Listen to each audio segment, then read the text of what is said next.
நல்லவர். கர்த்தருடைய பரிசுத்த நாமம் மகிமைப்படுவதாக. இன்றைக்கு கிறிஸ்மஸ் 2025 கிறிஸ்மஸ்.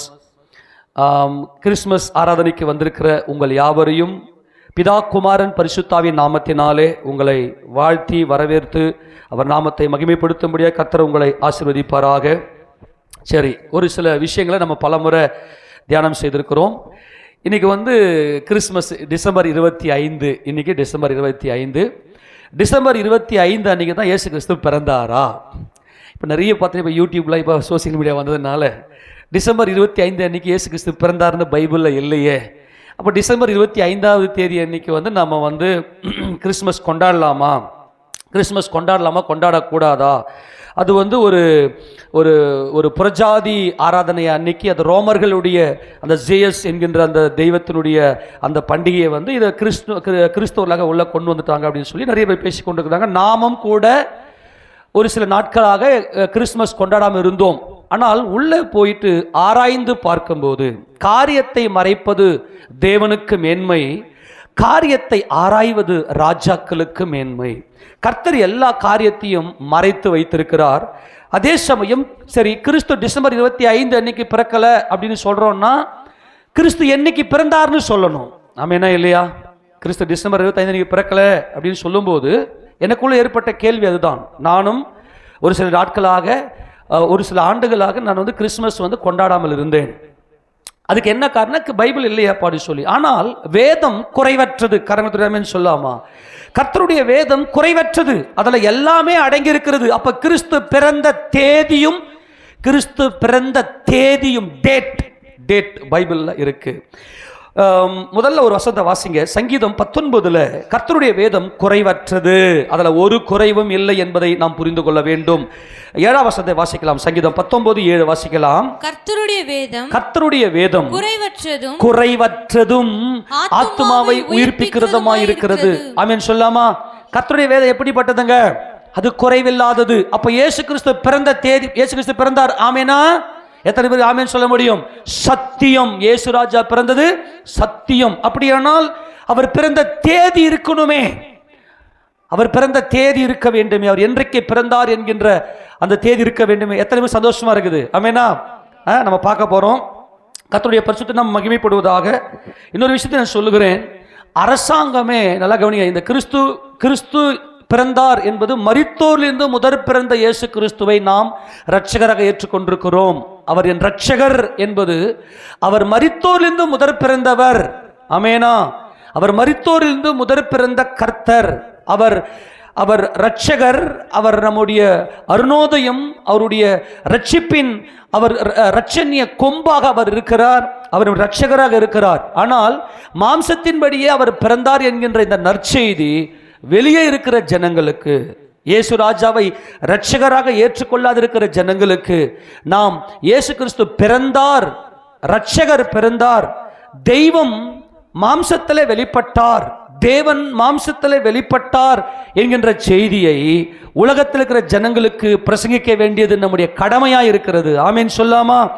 அதனால அரசாங்கமே என்ன பண்ணுதுன்னா, ஒரு நாள் கிறிஸ்மஸ் என்று சொல்லி, கிறிஸ்து பிறந்தார் என்று சொல்லி அவர்கள் சுவிசேஷத்தை பிரசங்கிக்கிறார்கள்.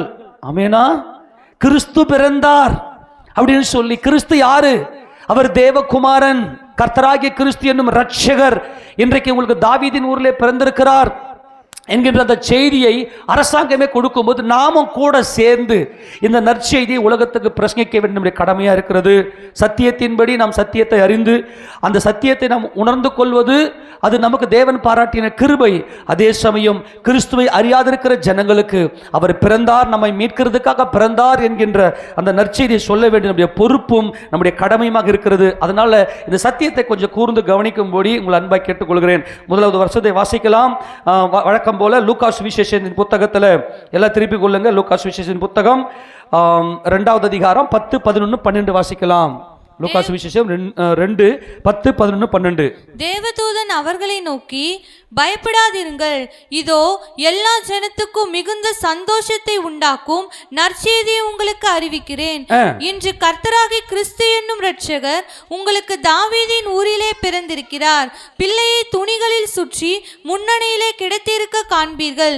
இதுவே உங்களுக்கு அடையாளம் என்றார். கர்த்தருடைய பரிசுத்த நாமம் மகிமைப்படுவதாக. எல்லா ஜனத்துக்கும் மிகுந்த சந்தோஷத்தை உண்டாக்குற நற்செய்தி என்னவென்றால், கர்த்தர் அவர்தான் சிருஷ்டி கர்த்தர்.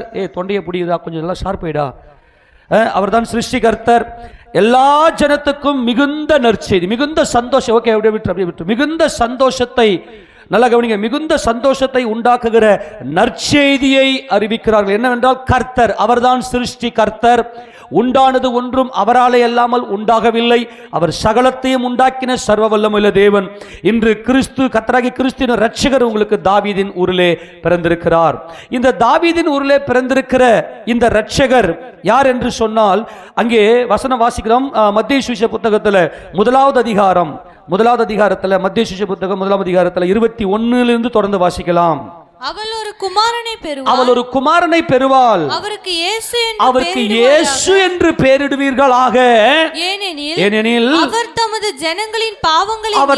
ஜனங்களின் பாவங்களை நீக்கி அவர்களை ரட்சிப்பார் என்று யோசேப்புக்கு சொப்பனத்தில் தேவதூதன் அவருக்கு இயேசு என்ற பெயரிட வேண்டும், நல்லா கவனிங்க, இயேசு என்ற பெயரிட வேண்டும் என்று சொல்லி அவருக்கு கட்டளை கொடுக்கிறார். அப்புறம் தீர்க்கதரிசியின் மூலமாய் கர்த்தராலே உரைக்கப்பட்டது நிறைவேறும்படி இதெல்லாம் நடந்தது. சரி, தீர்க்கதரிசி என்ன கட்டளை கொடுத்தார்? இயேசு என்ற பேரு பழைய ஏற்பாட்டில் இருக்குதா? இயேசு என்ற பேரை வைக்க சொல்றார். யூசஸ், கிரீக்ல பார்த்தீங்கன்னா யூசஸ், எபிரேயத்தில் பார்த்தீங்கன்னாக்கா யெகோஷுவா, யா என்றால் ரட்சகர், அதாவது யா என்றால் யாவே தேவன், யெகோவா தேவனாகிய நமது ஆண்டவர் இயேசு கிறிஸ்து. ஷுவா என்றால் ரட்சிப்பு. அப்போ யெகோவாவே நம்முடைய ரட்சகராய் இருக்கிறார் என்பதுதான் யெகோஷுவா. அதுதான் கிரீக்ல யூசஸ், அதாவது தமிழ்ல இயேசு. சரி, இந்த பெயர் பழைய ஏற்பாட்டு காலத்தில் தீர்க்க தரிசனம், அதாவது தேவனுடைய வார்த்தையில இருக்கிறதா? அப்போ என்ன, தீர்க்க தரிசியின் மூலமாய் கர்த்தரால் உரைக்கப்பட்டது நிறைவேறும்படி இதெல்லாம் நடந்ததுன்னு சொல்லும் போது தீர்க்க தரிசி என்ன சொல்றார்? 23ஆம் வசனத்தை வாசிங்க. அவன் இதோ ஒரு கன்னிகை கர்ப்பவதியாகி ஒரு குமாரனை பெறுவாள். அவருக்கு இம்மானுவேல் என்று பெயரிடுவார்கள் என்று சொன்னான். என்ன பெயர் எடுப்பாங்களா? இம்மானுவேல் என்கின்ற பெயர் தான் வேதத்தில் சொல்லப்பட்டிருக்கிற பெயர். ஆனால் இயேசு ராஜா பிறக்கும் போது அவர் கருவிலே இருக்கிற வேளையில் தேவதூதன் அவர்களுக்கு காட்சி கொடுத்து, ஏற்கனவே முன்னாடியே மரியாள் அம்மாவுக்கு இயேசுன்னு பேர் வைப்பாயன்னு சொல்லி மரியாள் அம்மாவுக்கு சொல்லிட்டு இருப்பாரு. அதுக்கு பிற்பாடு யோசேப்புக்கு இங்கே சொல்றாரு சொப்பனத்தில். ஆனால் பேரை பார்த்தீங்கன்னா இம்மானுவேல் என்கின்ற பெயர் தான் இயேசு ராஜாவுக்கு இட வேண்டும் என்று சொல்லப்படுகிறது. இம்மானுவேல் என்றால் என்ன அர்த்தம்? வாசிங்க பார்க்கலாம். இம்மானுவேல் என்பதற்கு தேவன் நம்மோடு என்ற அர்த்தமா? இம்மானுவேல் அப்படின்னா என்ன அர்த்தம்? அது ஒரு காரண பெயர், ஒரு காரண பெயர். அவர் தேவன் நம்மோடு இருக்கிறார். தேவனை ஒருவனும் ஒரு காலம் கண்டதில்லை. ஆனால் பிதாவின் மடியில் இருக்கிற ஒரே பேரான குமாரனே அவரை வெளிப்படுத்தினார். நல்லா கவனிக்கணும். இம்மானுவேல் என்பதற்கு தேவன் நம்மோடு இருக்கிறார் என்ற அர்த்தமாம். அப்ப அர்த்தம் என்னன்னா, ஒரு கன்னிகை கர்ப்பவதி ஆவாள். அல்லேலூயா சொல்லாமா? மாம்சத்தின்படி, நல்லா கவனிக்கணும், மாம்சத்தின்படி ஒரு கரு உருவாக வேண்டுமே ஆனால், ஒரு பெண் அவள் கர்ப்பவதியாக வேண்டுமே ஆனால், அவள் திருமணம் செய்து மனம் முடித்து தன் புருஷனோடு கூட சேரும் போது தான் அங்கே ஒரு கரு உதயமாகும். ஆனால் எந்த ஒரு கன்னிகையும் கருத்தரிக்க முடியாது. ஆனால் ஒரு கன்னிகை கர்ப்பவதி ஆகிறார் என்றால் அது தேவனுடைய இரக்கம், அது தேவனுடைய செயல், தேவனுடைய கிருபையினாலே அந்த கன்னிகை கர்ப்பவதி ஆகிறாள். அவர் தேவனுடைய குமாரன். அவரை கண்டவன், அந்த குமாரனை கண்டவன் தேவனை கண்டான். தேவனுடைய ராஜ்யம், அவருடைய ராஜ்யத்துக்குள்ளே நாம் தேவன் இழுத்துக் கொள்ளுகிறார். தேவன் நம்மோடு இருக்கிறார். எத்தனை பேர் சொல்றது புரிகிறது? ஆமென் சொல்லாமா? ஏசாயா தீர்க்கதரிசியின் புத்தகம் 7வது அதிகாரம் 14வது வசனத்தை வாசிக்கும் போது, ஆதலால் ஆண்டவர் தாமே உங்களுக்கு ஒரு அடையாளத்தை கொடுப்பார். இதோ ஒரு கன்னிகை கர்ப்பவதியாகி ஒரு குமாரனை பெறுவாள்.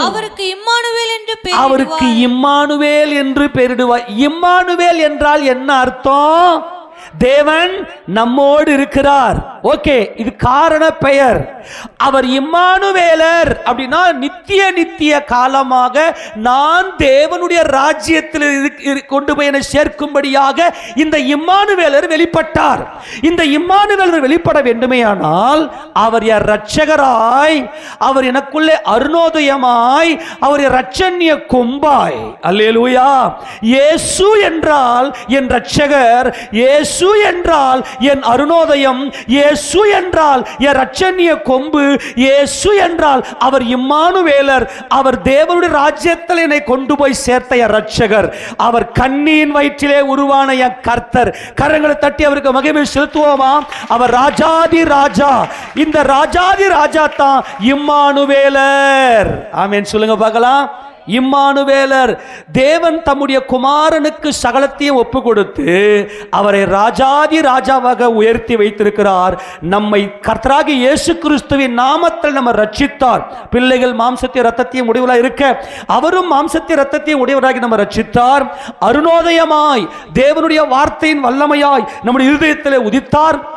அவர் இரட்சண்ய கொம்பாய் பிதாவாகிய தேவனுடைய வலது பார்சலே உட்கார்ந்து நமக்காக பரிந்து பேசுகிற ராஜாதி ராஜாவாய் அவர் இருக்கிறார். அவர் இந்த பூமிக்கு வந்து இம்மானுவேலராய் நம்மை அவருடைய 1000 வருட அரசாட்சியிலே நம்மை சேர்த்து தேவனுடைய நன்மைகளை நாம் அனுபவிக்கும்படியாய், தேவனுடைய சந்தோஷத்தை நிரப்பப்பட்டவர்களாய் கர்த்தர் நம்மை மீட்க சீக்கிரமாய் வரப்போகிறார். ஆமென் சொல்லாமா? இம்மானுவேல் என்பதற்கு இயேசு இம்மானுவேல் என்பதற்கு தேவன் நம்மோடு இருக்கிறார். அவர் ராஜாதி ராஜா என்று அர்த்தம். இம்மானுவேல் என்றால் அவர் என்றென்றைக்கும் நித்திய ராஜா. எல்லாரும் சொல்லுங்க. ஏன்னா தேவன் நம்மோடு இருக்கிறார். நாம் எல்லாரும் தேவனுடைய ராஜ்யத்துக்குள்ளே பிரவேசித்து விட்ட மனுஷனுக்குள்ளே மரணம் இருக்கிறது. அந்த ஒரே மனுஷனாலே பாவமும் அந்த பாவத்தினாலே மரணமும் மனிதனுக்குள்ளே பிரவேசித்திருக்கிறது. ஆனால் அந்த மனிதன் மரித்து தேவ ராஜ்யத்துக்குள்ளே பிரவேசிக்க முடியவில்லை. ஆனால் இயேசு என்ற இரட்சகர் அவர் இம்மானுவேலராய் நித்திய அரசாட்சி செய்கிறவராய் தேவனுடைய ராஜாதி ராஜாவாய் இருக்கிறார். நீங்களும் நானும் தேவ ராஜ்யத்தின் பிள்ளைகளாய் இருக்கிறோம். ஆமென் சொல்லாமா? அல்லேலூயா. இந்த பெயரைத்தான் அவர் ராஜா என்று சொல்லி, அவர் நித்திய ராஜா என்று சொல்லி அங்கே அன்னை மரியாளுக்கு தேவதூதன் காட்சி கொடுப்பதை பார்க்கிறோம். எடுத்து வாசிங்க. லூக்கா சுவிசேஷம் 1வது அதிகாரத்தில் அன்னை மரியாளுக்கு என்ன ஒரு இன்ஸ்ட்ரக்ஷன் கொடுக்கிறார், எப்படிப்பட்ட ஆசீர்வாதத்தை கொடுக்கிறார் வாசிக்கலாம். 1வது அதிகாரத்தில் எங்கிருந்து வாசிக்கணும் அப்படின்னா 30 வாசிங்க. நேரம் இல்லை. 30 வாசிங்க. தேவதூதன் அவளை நோக்கி, மரியாளே பயப்படாதே, நீ தேவனிடத்தில் கிருபை பெற்றாய். இதோ நீ கர்ப்பவதியாகி ஒரு குமாரனை பெறுவாய். அவருக்கு இயேசு என்று பெயரிடுவாயாக. அல்லேலூயா சொல்லாமா? அவர் இயேசு என்கின்ற நாமம் இரட்சகர், அருணோதயம், இரட்சண்ய கொம்பு. ஆமெனா? இதை செயல்படுத்தும் போது, அவர் பரிபூர்ணப்படுத்தும் போது இம்மானுவேலராய் ராஜாதி ராஜாவாய் தேவ ராஜ்யத்துக்குள் நம்மை கொண்டு போய் சேர்க்கிற என்றென்றைக்கும் தேவன் நம்மோடு இருக்கிறார். தேவன் இயேசுவை விசுவாசிக்கிற அத்தனை பேரு கூடயும் தேவன் இருக்கிறார். எத்தனை பேர் விசுவாசிக்கிறீங்க? அல்லேலூயா. எப்படி? நல்லா கவனிங்க. இயேசுன்னு பேரை சொல்லிட்டு ராஜாவுக்கான இன்ஸ்ட்ரக்ஷனை கொடுக்கிறார் இந்த தேவதூதன். எப்படி? வாசிங்க 32. அவர் பெரியவராய் இருப்பார். அல்லேலூயா. இம்மானுவேலர் என்பது அவர் பெரியவர். அவர் தேவனுடைய ராஜ்யத்தை கொண்டு போய் சேர்க்கிறார். சாலமோனிலும் பெரியவர். சாலமோன் என்பது ஞானம். தேவனுக்கு பயப்படுவதே ஞானத்தின் ஆரம்பம். அவர் தேவாதி தேவனுடைய குமாரன், தேவ சித்தம் செய்த ஞானி அவர். அடுத்தது யோனாவிலும் பெரியவர். யோனா 3 இரவு 3 பகல் ஒரு மீனின் வயிற்றிலே இருந்தது போல மனுஷகுமாரனாக இயேசு கிறிஸ்துவும் அவர் மரித்து அடக்கம் பண்ணப்பட்டு 3 இரவு 3 பகல் அவர் பாதாளத்திலே இருந்தார். அடுத்த தேவாலயத்திலும் பெரியவர். அவர் 3வது நாளிலே உயிரிழந்தார். உயர்ந்து மகிமை அடைந்தார். ஆக மகிமையடைந்த இயேசு கிறிஸ்துவை இங்கே சொல்லுகிறார். ஆமென் சொல்லாமா? இந்த தேவதூதன் மகிமையடைந்த இயேசு கிறிஸ்துவை இம்மானுவேலரை சொல்லுகிறார். அவர் நித்திய ராஜா என்று சொல்லுகிறார். இயேசு என்ற பெயரை கொடுத்துட்டு ராஜாவுக்கான இன்ஸ்ட்ரக்ஷனை வெளிப்படுத்துகிறோம். வாசிப்பாகலாம். உன்னதமானவருடைய குமாரன். உன்னதமானவர் என்பது அதரிசனமாய் இருக்கிற பிதாவாகிய தேவனுடைய குமாரன். ஆமெனா? அடுத்தது கர்த்தராகிய தேவன் அவருடைய பிதாவாகிய தாவீதின் சிங்காசனத்தை அவருக்கு கொடுப்பார். தாவீதின் சிங்காசனம் நித்திய சிங்காசனம். அல்லேலூயா. இதுதான் தாவீதுக்கு தேவன் கொடுத்த வாக்குத்தத்தம். அந்த தாவீதின் சிங்காசனத்தில் நமது ஆண்டவராகிய இயேசு கிறிஸ்து நித்திய ராஜாவாய் என்றென்றைக்கு வீற்றிருப்பார். அதுதான் இம்மானுவேலர். நம்மை தேவனுடைய ராஜ்யத்திலே கொண்டு போய் சேர்த்தார். தேவன் என்றைக்கும் நம்மோடு இருக்கிறார். அல்லேலூயா. எத்தனை பேர் சந்தோஷம்? ஆமெனா? அடுத்தது, அவர் யாக்கோபின் குடும்பத்தாரை என்றென்றைக்கும் அரசாளுவார். அவருடைய ராஜ்யத்துக்கு முடிவராது. கரங்களை தட்டி அல்லேலூயா. இயேசு ராஜா இம்மானுவேலரே. இம்மானுவேலருக்கு அவருடைய ராஜ்யத்துக்கு என்றைக்குமே முடிவராது. உலகத்தில் இருக்கிற மனுஷங்களா மரித்து வீணா போறாங்க. ஆனா கர்த்தர் நம்மை தேவ ராஜ்யத்தில் கொண்டு வந்து சேர்க்கிறதுக்கு, நித்திய காலமாய் நம்மோடு இருப்பதற்கு தேவன் நமக்கு உதவி செய்திருக்கிறார். நம்ம இன்னைக்கு தேவ ராஜ்யத்தின் பிள்ளைகளாக இருக்கிறோம். மகிமையின் கர்த்தர் என்றென்றைக்கும் அந்த மகிமையின் ராஜாவுடைய ராஜ்யத்தில் நம்மை மகிமைப்படுத்துவோராக. ஆமேன். ஹல்லேலூயா சொல்லுவோமா? ஆக இஸ்ரவேல் ஜனங்களுக்கு கர்த்தர் கொடுத்த பிரதான வாக்குத்தத்தம் என்னவென்றால், இம்மானுவேலர். அவர் வந்து உங்களை என்றென்றைக்கும் அரசாளுவார். தாவீதின் சிங்காசனத்திலே வருவார். இதைத்தான் இஸ்ரவேல் ஜனங்களை எகிப்திலிருந்து புறப்பட்டு வரும்போது அவர்களுக்கு 7 பண்டிகைகளை கொடுத்தார். எத்தனை பண்டிகை? 7 பண்டிகைகளை கொடுத்து, இந்த பண்டிகைகளை நீங்கள் அனுசரியுங்கள். இது எல்லாவற்றையும் நிறைவேற்றுகிறவராய் 6 பண்டிகை இயேசு என்கின்ற நாமமும், 7வது பண்டிகை இம்மானுவேலர் என்கின்ற அந்த மகிமைக்குள்ள நம்ம கொண்டு வர வேண்டும். நல்லா புரிஞ்சுக்கணும். ஆமென் சொல்லுங்க பார்க்கலாம்.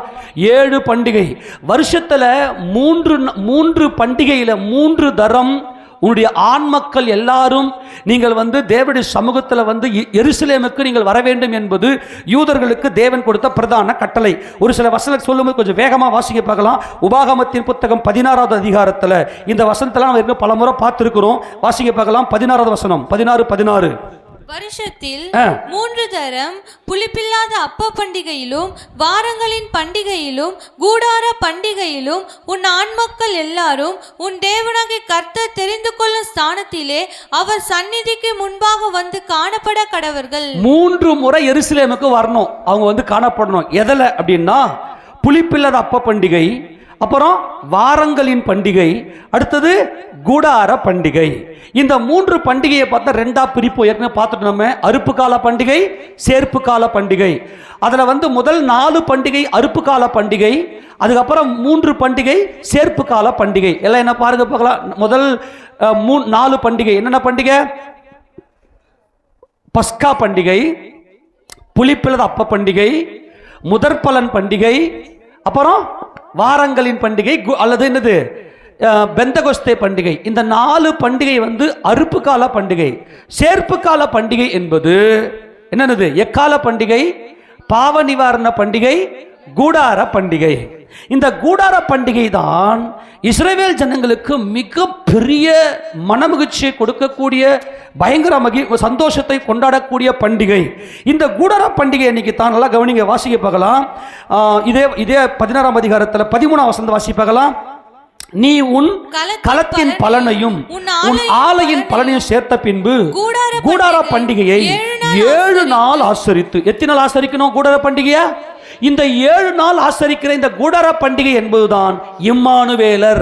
இயேசு கிறிஸ்து இந்த பூமியில வந்து அவர் அரசாட்சி செய்ய போகிற கூடார பண்டிகை அன்னைக்கு இயேசு ராஜா வந்து இந்த பூமியில அரசாட்சி செய்ய போகிற இந்த காரியத்தை காண்பிக்கிறது. இதுல 4 பண்டிகையை இயேசு கிறிஸ்து நிறைவேற்றி விட்டார். எல்லா பண்டிகையுமே இயேசு கிறிஸ்து தான், அவர் தான் நிறைவேற்ற வேண்டும். இன்னும் 3 பண்டிகை பெண்டிங்ல இருக்குது. பஸ்கா பண்டிகை அன்னைக்கு இயேசு கிறிஸ்து சிலுவையில மரித்தார். புளிப்பில்லாத பண்டிகை அன்னைக்கு இயேசு கிறிஸ்து அடக்கம் பண்ணப்பட்டார். முதற்பலன் பண்டிகை அன்னைக்கு இயேசு கிறிஸ்து உயிரோடு எழுந்தார். அதுக்கப்புறம் பெந்தகோஸ்தே பண்டிகை அன்னைக்கு, அதாவது வாரங்களின் பண்டிகை அன்னைக்கு பரிசுத்த ஆவியானவரை கொடுத்து, பரிசுத்த ஆவியானவர் மனுஷர்கள் மேல ஊற்றப்பட்டு, மாம்சமான யாவர் மேல ஊற்றப்பட்டு, எல்லா ஜனங்களை, வெளியே இருந்த ஜனங்களை அறுவடை செய்து அவளை சபைக்குள்ளே கொண்டு வந்து வைத்து விட்டார். 4 பண்டிகை நிறைவேறிவிட்டது. ஆமென் சொல்லாமா? இது எல்லாம் ஏசப்பா நிறைவேற்றிட்டார். அடுத்தது 5வது பண்டிகை எக்கால பண்டிகை. இந்த எக்கால பண்டிகை அன்னைக்கு வானத்திலிருந்து எக்கால சத்தத்தோடு கர்த்தர் இறங்கி வரும்போது பூரணமாக்கப்பட்ட கோதுமை மணிகளை கர்த்தர் வருகையில் எடுத்துக்கொள்ளுவார். ஆமென் சொல்லாமா? வருகையில் சபை போன பிற்பாடு அப்புறம் த டே ஆஃப் அட்டோன்மெண்ட் என்று சொல்லக்கூடிய பாவ நிவாரண பண்டிகை என்பது இஸ்ரவேல் ஜனங்கள் இயேசு கிறிஸ்துவை இரட்சகராக ஏற்றுக்கொள்ளுகிற பண்டிகை அது. ஆமெனாம்? எத்தனை பேர் சந்தோஷமா இருக்குது? அதான் வெள்ளிக்கிழமை உபவாச ஜெபத்தில் இஸ்ரவேலர்கள் ரட்சிக்கப்பட வேண்டும் என்று சொல்லி நீங்கள் பாரத்தோடு ஜெபிப்பது நம்ம வழக்கம். அந்த இன்னும் பெண்டிங்கில் இருக்கிறது எக்கால பண்டிகை, அது சபை மேலே போனோம். அடுத்தது பாவ நிவாரண பண்டிகை என்பது இஸ்ரவேலர்கள் மனம் திரும்புகிற பண்டிகை. ஆக எடுத்துக்கொள்ளப்பட்ட சபை மணவாட்டி சபையோடு இஸ்ரவேலர்கள், அதாவது இஸ்ரவேலை ஆளப்போகிற பிரபு, இப்ப சொன்னார் இல்லையா, இஸ்ரவேலை அவர் ஆளுகை செய்வார், தாவீது சிங்காசன உட்கார்ந்து கொண்டு. ஆக மணவாட்டி சபையோட, ஏன்னா மனைவி இல்லைன்னா ராஜா கிடையாது அவர். ஏன்னா ராஜாவுடைய வெற்றியே மனைவி கொண்டாடுவது தான். ராஜாவுக்கு ஒரு வெற்றி தான், ஆனால் அந்த ராஜாதி ராஜாவை கொண்டாடுவது தான் மனைவி பெரியவள். மனைவி பெரியவள். ராஜாவை உலகம் கொண்டாடும், அந்த ராஜாவையே அந்த ராஜா கொண்டாடுற அந்த கொண்டாட்டமே மனைவிதான். என் மனைவிக்காக இந்த பரிசு நான் கொடுக்கிறேன், இந்த வெற்றியை கொடு என்று கொண்டாடுகிறார். அந்த மணவாட்டி சபை எடுத்துக்கொள்ளப்பட வேண்டும், இஸ்ரவேல் ஜனம் ரட்சிக்கப்பட வேண்டும். இது 2 நடந்த பிற்பாடு கூடார பண்டிகை ஆகிய இயேசு கிறிஸ்து இந்த பூமியில ஆட்சி செய்வார். ஆக 7 நாள் இந்த கூடார பண்டிகையை கொண்டாட வேண்டும். ஆமென் சொல்லாமா? அந்த கூடார பண்டிகையில மனமகிழ்ச்சியா இருக்க வேண்டும். உங்களுடைய வயல்களில் வெள்ளாண்மை எல்லாம் விதைத்து நல்லா அறுத்து சேர்த்து எல்லாம் சேர்த்து வச்சுக்கின்னு இந்த கூடார பண்டிகையில எல்லா உலகத்துல எந்த மூலையில யூதன் ஒரு பிசினஸ் நிமித்தமாய் வெளியே சிதறி போயிருந்தாலும் அத்தனை பேரும் அந்த கூடார பண்டிகை அன்னைக்கு அசெம்பிள் ஆயிடணும். ஆமேனா? எல்லாரும் அசெம்பிள் ஆயிட்டு அந்த ராத்திரியில அந்த கூடார பண்டிகை அன்னைக்கு முதல் நாள் ராத்திரியிலேயே அவங்க என்ன செய்யணும் அப்படின்னா, உட்காந்து ஒரு பெரிய நல்லா பாடல் பாடி நம்ம சகோதர ஸ்நேகத்தோட நல்லா சந்தோஷமா இருப்பாங்க. அந்த நைட்ல எல்லாம் அசெம்பிள் ஆவாங்க. ஏன்னா யூதர்களுக்கு ஒரு நாள் எப்ப ஆரம்பிக்குது? சாயங்காலம் 6 மணிக்கு ஆரம்பிக்கும். ஆமென் சொல்லுங்க. எப்ப ஆரம்பிக்கும்? யூதர்களுக்கு சாயங்காலம் 6 மணிக்கு தான் ஒரு நாள் ஆரம்பிக்கும். அப்போ நம்ம சாயங்கால வேலையிலிருந்து மறுநாள் சாயங்காலம் வரைக்கும் ஒரு நாள் அவங்களுக்கு. அந்த நைட்ல கூடார பண்டிகை அன்னைக்கு முதல் நாள் நைட்ல எல்லாரும் ஒன்று சேர்ந்து பெரிய மனமகிழ்ச்சியோட கூடார பண்டிகையை அவர்கள் ஆசரிப்பார்கள். அப்போ கூடார பண்டிகை அன்னைக்கு என்ன செய்யணும் அப்படின்னா, கிளைகள், மர கிளைகள், பேரிச்ச மட்டை, ஆற்றல் அலறிகள், அலறி செடிகள், மிருது செடிகள், இதெல்லாம் என்ன பண்ண இந்த கிளையை உடைச்சி வந்து கூடாரம் போட்டு இவங்க வெள்ளாண்மையை அறுத்து வச்சு நல்ல திராட்சை ரசம், கோதுமை, அப்புறமா நல்ல அப்பங்கள், நல்ல மாதுளம்பழம், அத்திப்பழம், இப்படி பலவிதமான செழிப்பை வச்சு ஒரே சகோதர சிநேகமா சந்தோஷம் மட்டும் படணும். ஆமென் சொல்லுங்க பார்க்கலாம். ஆக இவங்களுடைய பிரதான பண்டிகை என்ன பண்டிகை? கூடார பண்டிகை. அந்த கூடார பண்டிகை என்பது எக்கால பண்டிகையில மனைவியை தன்னோடு சேர்த்து கொண்டு பாவ நிவாரண பண்டிகை அன்னைக்கு தம்முடைய சகோதரர்களை ரட்சித்து, கூடார பண்டிகை அன்னைக்கு அவர் இம்மானுவேலராய் தேவனுடைய ராஜ்யத்தை இந்த உலகத்தில் தொடங்குவார். ஆமென் சொல்லாமா? அப்போ இவருடைய பிரதான நோக்கமே என்ன நோக்கம் யூதர்களுக்கு அப்படின்னா, இந்த கூடார பண்டிகை ரொம்ப விசேஷ விதமாய் கொண்டாடுவார்கள். அவங்க என்ன செய்யணும் அப்படின்னா, எவ்வளவு பெரிய மாளிகையை கட்டி வைத்திருந்து அந்த மாளிகையிலே குடியிருந்தாலும் அவர் என்ன செய்யணும்னா, எல்லா மாளிகையை விட்டுட்டு கூடாரங்களை போட்டு, எதில் கூடாரம் போடணும்? மரக்கிளை, கனி மரங்கள். சொல்லுங்க பார்க்கலாம். கனி மரங்கள் எடுத்து வாசிக்க பார்க்கலாம். லேவியராகமத்தின் புத்தகம், லேவியராகம புத்தகம் 23வது அதிகாரத்தில் 40வது வசனத்தை 39 வாசிக்க பார்க்கலாம். நிலத்தின் பலனை, நிலத்தின் பலனை நீங்கள் சேர்த்து வைக்கும், நீங்கள் சேர்த்து வைக்கும் 7ஆம் மாதம் 15ஆம் தேதி முதல் 15ஆம் தேதி முதல். எத்தனையாம் மாசம்?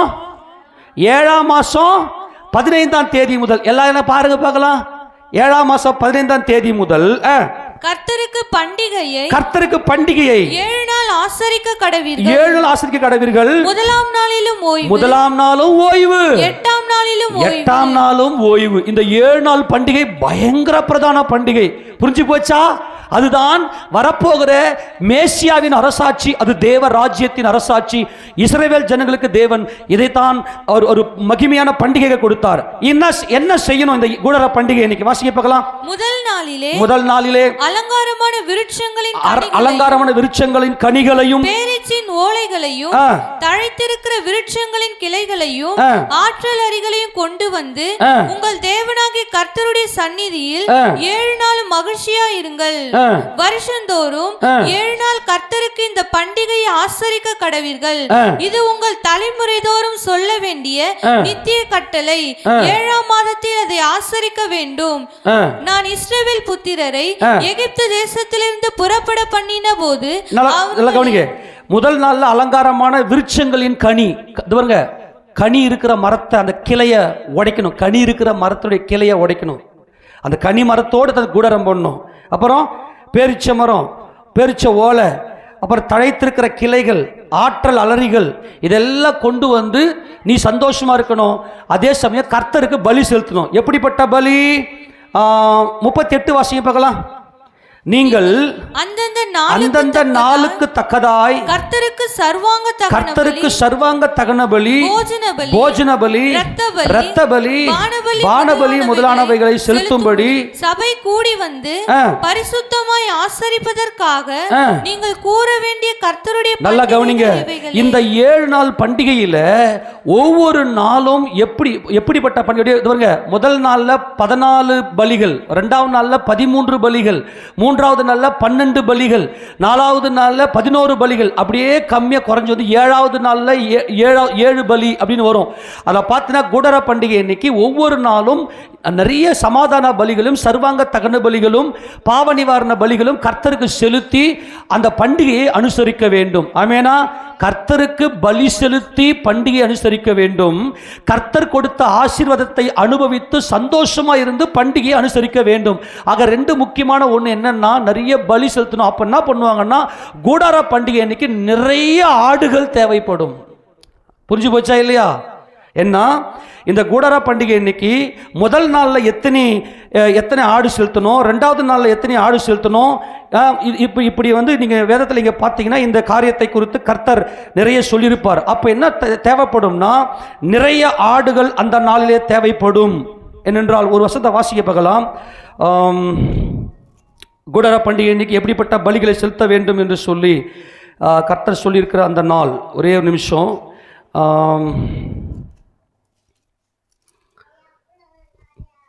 அந்த அதிகாரத்தை எடுக்க தவறிவிட்டேன். கூடார பண்டிகை இன்னைக்கு செலுத்தக்கூடிய அந்த பலிகள் சற்று ஞாபகத்துக்கு வரல. அந்த அந்த அந்த பலியை மட்டும் கொஞ்சம் தேடுங்க பார்க்கலாம் பட்டுன்னு. கூடார பண்டிகை இன்னைக்கு நீங்கள் செலுத்த வேண்டிய பலி, முதல் நாளில் எத்தனை பலி செலுத்தணும், 2ஆவது நாள் எத்தனை பலி செலுத்தணும் சொல்லி என்னாகம புத்தகத்தில் வரும்னு நான் நினைக்கிறேன். என்னாகம புத்தகத்தில். அதனால் அந்த நாட்களில் அநேக ஆடு மாடுகள் நிறைய தேவைப்படும். அந்த கூடார பண்டிகை இன்னைக்கு நாட்களில் அன்றைக்கி செலுத்த வேண்டிய அந்த முதலாவது நாளில் எத்தனை பலி அப்படியே ரிவர்ஸில் வரும். உங்களுக்கு காட்டினா நல்லா இருக்கும்னு நினைக்கிறேன். அதுக்காக தான் வேறு ஒன்றும் இல்லை. ஆனால் நீங்கள் வேதத்தில் இருக்கிறது அந்த இதை எடுக்கணும்னு நினச்சேன், மறந்துட்டேன்.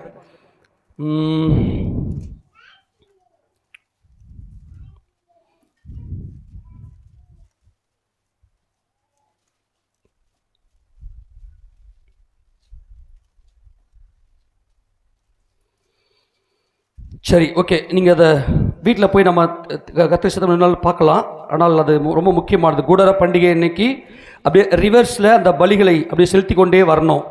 உபாகமமா அல்ல உபாகத்தில் எங்கே இருக்குது பாருங்கள். அப்போ உபாகமா அல்லது என்னாகமா? கொஞ்சம் வேகமாய்.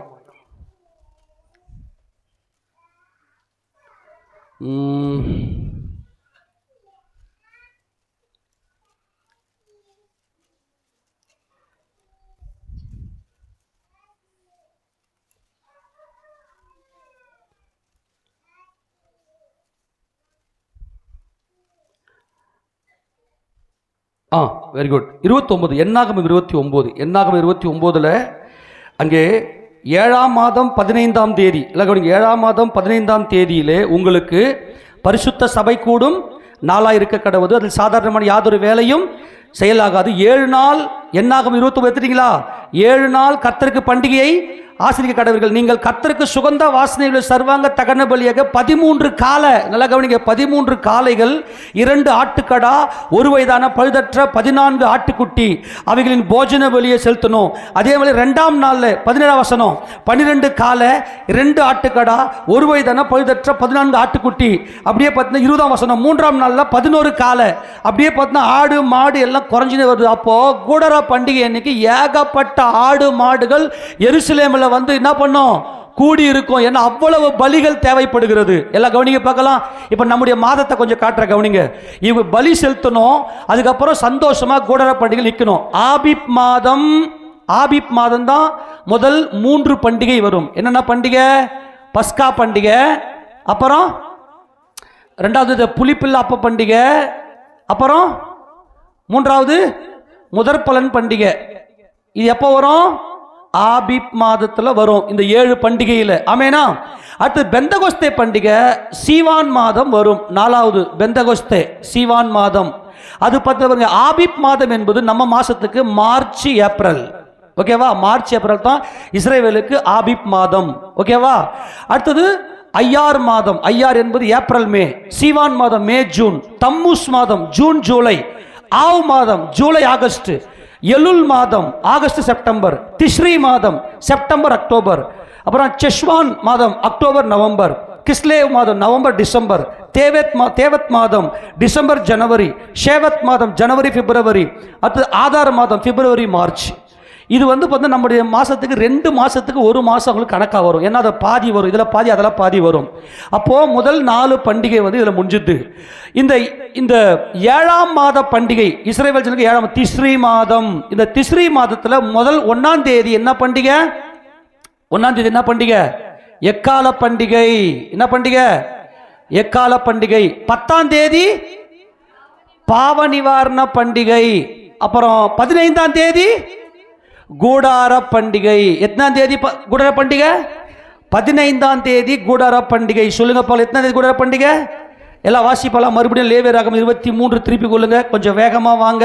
இதுதான் இஸ்ரவேலுடைய கலாச்சாரம். ஓரளவுக்கு நமக்கு இந்த கலாச்சாரத்துக்குள்ள வந்துடணும். 23ஆம் அதிகாரம் 34ஆம் வசனத்தை வாசிக்க பார்க்கலாம். நீ இஸ்ரவேல் புத்திரரோடு சொல்ல வேண்டியது என்னவென்றால், அந்த 7ஆம் மாதம் 15ஆம் தேதி முதல் 7 நாள் அளவும் கர்த்தருக்கு ஆசரிக்கும் கூடார பண்டிகையா இருப்பதா. எந்த மாசம்? 15 7ஆம் மாசம். சொல்லுங்க, எத்தனை மாசம்? 7ஆம் மாசம் என்ன மாசம்? திஸ்ரீ. சொல்லுங்க, திஸ்ரீ அல்லது ஏத்தானீம் என்கின்ற பேரும் இதுக்கு உண்டு. ஆக இந்த திஸ்ரீ மாதம், அதாவது 15ஆம் தேதி கூடார பண்டிகை. அன்னைக்கு சாயங்கால வேளையில 14ஆம் தேதி சாயங்காலமே ஆரம்பிச்சிடும் அந்த நாள். புரிஞ்சு போச்சா? 14ஆம் தேதி சாயங்காலமே ஆரம்பிச்சு மறுநாள் 15ஆம் தேதி சாயங்காலம் வரைக்கும் முதல் நாள் ஆரம்பிக்கும். ஆக இப்போ இந்த 4 பண்டிகையை கர்த்தர் நிறைவேற்றி முடித்து விட்டார். எத்தனை பேர் விசுவாசிக்கிறீங்க? ஆமெனா? பஸ்கா பண்டிகை அன்னைக்கு மரித்தார். புளிப்பில்லா அப்ப பண்டிகை அன்னைக்கு அடக்கம் பண்ணப்பட்டார். முதற்பலன் பண்டிகை அன்னைக்கு உயிர் தெழுந்தார். சீவான் மாத பெந்தகோஸ்தே பண்டிகை அன்னைக்கு பரிசுத்த ஆவியை கொடுத்து சபையை ஸ்தாபித்தார். இப்போ இன்னும் பெண்டில் இருக்க வேண்டியது, மணவாட்டி சபையை எடுத்துக்கொண்டு தம்முடைய சகோதரர்களாகி இஸ்ரவேலர்கள் ரட்சிக்கப்பட்டு கூடார பண்டிகை அன்னைக்கு அவர் ராஜாதி ராஜாவாக இந்த பூமியில அரசாட்சி செய்ய வேண்டும். ஆமென் சொல்லாமா? அப்போ கூடார பண்டிகை அன்னைக்கு என்ன செய்யணும் இஸ்ரவேல் ஜனங்க? எல்லாம் சொல்லுங்க பார்க்கலாம். நீங்க மரக்கிளைகள், கனி மரக்கிளைகள், சொல்லுங்க, கனி மரக்கிளைகள், அப்புறம் ஆற்றல் அலறிகள், அலறி செடிகள், மிருது செடி, அப்புறம் பேரிச்ச மட்டை, இதெல்லாம் எடுத்துன்னு போயிட்டு அந்த நைட்டு 14ஆம் தேதி திஸ்ரீ மாதம் 14ஆம் தேதி நைட்டு உலகத்தில் இருக்கிற எல்லா இஸ்ரவேலும் ஒன்று கூடி அவ்வளவு சகோதர சிநேகத்தில் அந்த நைட்டு ஒரு பயங்கரமான மனமகிழ்ச்சியை கொண்டாடுவார்கள். அந்த இரவுல பயங்கரமான கம்பீர சத்தம் இருக்கும். மறுநாள் காலையில் போயிட்டு எல்லாரும் கூடாரம் போட்டு கூடாரத்தில் குடியிருப்பார்கள். ஆமேனா? டெய்லி பலி செலுத்தணும் இல்லையா? முதல் நாள் எத்தனை பலி, 2வது நாள் எத்தனை பலி, 3வது எத்தனை பலி, நீங்க வீட்டில் போய் வாசித்து பண்ண நேரம் இல்லை. இதுதான் யூத கலாச்சாரம். புரிஞ்சு போச்சா இல்லையா? பண்டிகையின் கலாச்சாரம். முதல்ல ஒன்று வாசிங்க, ஏசாயா தீர்க்கதரிசி புத்தகம் 30ஆம் அதிகாரம் திருப்பி கொள்ளுங்க. ஏசாயா தீர்க்கதரிசி புத்தகம் 30வது அதிகாரம். 30வது அதிகாரத்தில் 29ஆம் வசனத்தை வாசிக்க பார்க்கலாம். பண்டிகை ஆசரிக்கப்படும் ராத்திரி. வாசிமா வேகமா, கொஞ்சம் வேகமா இரு. பண்டிகை ஆசரிக்கப்படும் ராத்திரி. அந்த எந்த ராத்திரி? ஏமா இஸ்ரவேலிய பயங்கர ஸ்பெஷல் பண்டிகை, சந்தோஷ பண்டிகை எது? கூடார பண்டிகை. ஏன்னா அது வந்து சேர்ப்பு கால பண்டிகை. நீ சேர்த்து வைத்த எல்லாவற்றையும் நல்லா அனுபவி என்று சொல்லி கர்த்தர் மனமகிழ்ச்சியை கொடுக்கிற பண்டிகை. அது இயேசு ராஜாவின் 1000 வருட அரசாட்சி பண்டிகை. ஆக பண்டிகை நைட்ல தான் என்ன நடக்கும்னா, இவர்கள் எல்லாரும் ஆர்ப்பரித்து எல்லாரும் பெரிய மனமகிழ்ச்சியோட சந்தோஷமாய் நம் தேவன் எவ்வளவு நல்லவர் என்று சொல்லி அவரை பாடி துதிப்பாங்க. அந்த திஸ்ரி மாதம் நம்ம மாதத்துக்கு எப்போ வருது அப்படின்னு சொன்னா, கிரிகோரியன் கேலண்டர்ல என்ன வருதுன்னா செப்டம்பர், அப்படின்னா அக்டோபர். அதாவது 9ஆம் மாதம் 10ஆம் மாதம். நமக்கு என்ன மாதம் வருது? இந்த கூடார பண்டிகை கொண்டாடுகிற மாதம் 9 அப்படின்னா 10. செப்டம்பர் அப்படின்னா அக்டோபர்ல வரும். புரிஞ்சு போச்சா? ஆமேனா? ஏன்னா இந்த பண்டிகை அன்னைக்கு நாட்களில் மேய்ப்பர்கள், எல்லா மேய்ப்பர்களும் வந்து எங்க டென்ட் போடுவாங்க? எருசலேம்ல. ஏன்னா எருசலேம்ல 3 முறை உன்னுடைய ஆண் மக்கள்லாம் என் சமூகத்துக்கு வரணும்னு சொன்னாரா? அப்போ எருசலேமில் வந்து எல்லா மேய்ப்பர்களும் வந்து ஆடுகளை மேய்த்து கொண்டு பண்டிகைகளுக்காக இந்த நல்ல எந்த ஒரு பழுதும் இல்லாமல் ஆட்டுக்குட்டிகளெல்லாம் பழுது பார்த்து, மாடுகளெல்லாம் பழுது பார்த்து அவங்க பயங்கர சேல்ஸ் நடக்கும். அன்னைக்கு வெளிநாடுகள் இருக்கக்கூடியவர்கள்லாம் பண முடிப்பை எடுத்துக்கொண்டு கையில் எடுத்துக்கொண்டு வந்து பலிகளை வாங்கி அந்த பலிகளை கர்த்தருக்கு செலுத்துவார்கள்.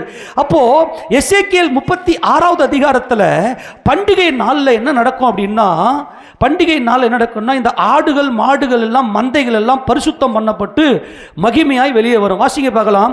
எசேக்கியேல் 36வது அதிகாரத்தில் 38வது வசனத்தை வாசிங்க பார்க்கலாம். பண்டிகை காலங்களில் எருசலேமிலே பரிசுத்தம் பண்ணப்பட்டு வருகிற மந்தைகள் எப்படி திரளாய் இருக்கிறது. மந்தை அப்படின்னாவே கூடார பண்டிகை. அல்லேலூயா. கூடார பண்டிகை அன்னைக்கு தான் மந்தைகள் எல்லாம் பரிசுத்தம் பண்ணப்பட்டு, இதுல பழுது இருக்குதா, இது ஊனம் இருக்குதா, இது நசல் கொண்டு இருக்கிறதா, அல்லது இது அங்கவீனமா இருக்கிறதா என்று சொல்லி மேய்ப்பர்கள் எல்லாத்தையும் பரிசுத்தமாய் பார்த்து பார்த்து அந்த மிருகங்களை வைப்பாங்க. ஏனென்றால் அது கர்த்தருக்கு பரிசுத்தமாய் பலியிடப்பட வேண்டும். எத்தனை பேர் விசுவாசிக்கிறீங்க? இதற்கு எத்தனை பேர் புரிஞ்சது? அப்ப யூதர்களுடைய பிரதான நோக்கமே என்னது? கூடார பண்டிகை. இப்ப சொல்லுங்க போகலாம், கூடார பண்டிகை நீங்க என்ன பண்ணணும்? கனிமர கிளைகள், சொல்லுங்க, பெரிச்ச மட்டை, அப்புறம் ஆற்றல் அலறிகள், அப்புறம் மிருது செடிகள், இப்படி மரம் செடி கொடியில வச்சு என்ன போடணும்? கூடாரம் போடணும். அப்புறம் கர்த்தருக்கு பலி செலுத்தணும். புரிஞ்சு போச்சா? எப்போ? திஸ்ரி மாதம், அதாவது செப்டம்பர் அல்லது அக்டோபர், அதாவது இஸ்ரவேலுக்கு 7வது மாதம் 15ஆம் தேதி அன்னைக்கு. ஆமேனா? சரி. அப்போ இப்ப ஆண்டவர் என்ன செய்றார்னா, உங்களுக்கு கூடார பண்டிகை அன்னைக்கு யார் ராஜாவை நான் உங்களுக்கு அனுப்புவேன். அப்போ யார் ராஜா தான் உங்களுக்கு வாக்குத்தத்தம், மேசியா தான் இஸ்ரவேலர்களுக்கு வாக்குத்தத்தம். ராஜாக்கள் வந்து உன் சந்ததியில் பிறப்பார்கள். ஆபிரகாமே ராஜாக்கள் வந்து உன் சந்ததியிலே பிறப்பார்கள் சொன்னதும் இப்ப ஆண்டவர் இஸ்ரவேல் ஜனங்களுக்கு வாக்குத்தத்தம் கொடுக்கிறார். என்ன வாக்குத்தத்தம்? கிளை எண்ணப்பட்டவராக என் தாசன், கிளை எண்ணப்பட்டவராக என் தாசன் அப்படின்னு அவங்களுக்கு வாக்குத்தத்தம் கொடுக்கிறாரு. கிளை அப்படின்னா என்ன ஞாபகத்துக்கு வரும்? சொல்லுங்கப்பா. கிளை எண்ணப்பட்டவராக என் தாசனை நான் உங்களுக்கு அனுப்புகிறேன். அவர் வருவார். யார் அவரு? கிளையாம். அவர் ராஜாதி ராஜாவாம். அவர்தான் பஸ்கா, அவர்தான் புளிப்பழ அப்பம், அவர்தான் முதற்பலன், அவர்தான் பெந்தகோஸ்தே, அவர்தான் எக்கால பண்டிகை, அவர்தான் பாவ நிவாரண பண்டிகை. மணவாட்டியையும் தம்முடைய சகோதரர்களையும் ஒன்று சேர்த்து அவர் 1000 வருட அரசாட்சி ஆளுகை செய்ய போகிறார். ஆக கிளை எண்ணப்பட்டவராகிய என் தாசன் அப்படின்னு சொன்னா இஸ்ரவேலர்களுக்கு என்ன புரியணும்? கிளை என்றாரு. கிளைன்னு என்ன மைண்டுக்கு வரணும்? Very good. எத்தனை புரிஞ்சிச்சு? கிளை என்ன மைண்டுக்கு வரும்? சரி, நீங்க புரிஞ்சுக்கிற மாதிரி பட்டாசு. அப்பா, ஓகே. கிளை அப்படின்னா அல்லேலூயா. கிளை அப்படின்னா அந்த அப்ப கிளை என்பது கூடார பண்டிகை. அது நாம சந்தோஷமா இருக்கணும். கர்த்தரை சந்தோஷப்படுத்தணும்னா பலிகள். ஆமேனா? பண்டிகை காலங்களிலே மந்தைகள் பரிசுத்தம் பண்ணப்படுது. அதான் முக்கியம். ஏன் பண்டிகை காலங்களில் பரிசுத்தம் பண்ண கூடார பண்டிகை இன்னைக்கு பழுதில்லாத பலியை செலுத்த வேண்டும். ஆமேன் சொல்லுங்க. என்ன பலி செலுத்தணும்? பழுதில்லாத பலியை செலுத்தணும். இப்போ நல்லா புரிஞ்சிச்சுன்னு நினைக்கிறேன். இப்போ ஒரு சில வசனம் உங்களுக்கு வாசித்து காட்டுற, திருப்பி கொள்ளுங்க. முதல்ல ஏசாயா 11:1 வாசிக்க பார்க்கலாம். ஈசா என்னும் அடிமரத்திலிருந்து ஒரு துளிர் தோன்றி அவன் வேர்களிலிருந்து ஒரு கிளை எழும்பி செழிக்கும். கையை தட்டி ஒரு கிளை. அல்லேலூயா, ஆமென். புரிஞ்சு போச்சா? ஈசாயின் குமாரன் தாவீதின் ஈசாயின் அடிமரம் தாவீதின் வேரிலிருந்து ஒரு கிளை எழும்பி. ஆமென், அல்லேலூயா. கூடார பண்டிகை நீங்க எப்படி கொண்டாடணும்? கிளை கனி மரங்களை, ஆமென் சொல்லுங்க, கனி மரங்களை அவங்க என்ன பண்ணோம் போட்டு, அப்புறம் ஆற்றல் அதுக்கு தான் போட்டு என்ன பண்ணோம் கூடார பண்டிகையை கொண்டாடணும். சரி, இன்னொரு வசனத்தை நான் வாசித்து காட்டுறேன். எரேமியா தீர்க்கதரிசியின் புத்தகத்தில் 23:5 வாசிங்க பார்க்கலாம். எரேமியா 23:5. இதோ நாட்கள் வரும் என்று கர்த்தர் சொல்லுகிறார். நாட்கள் வரும் என்று கர்த்தர் சொல்லுகிறார். அப்பொழுது தாவீதுக்கு ஒரு நீதி உள்ள கிளையை எழுப்பு பண்ணுவேன். கையை தட்டி.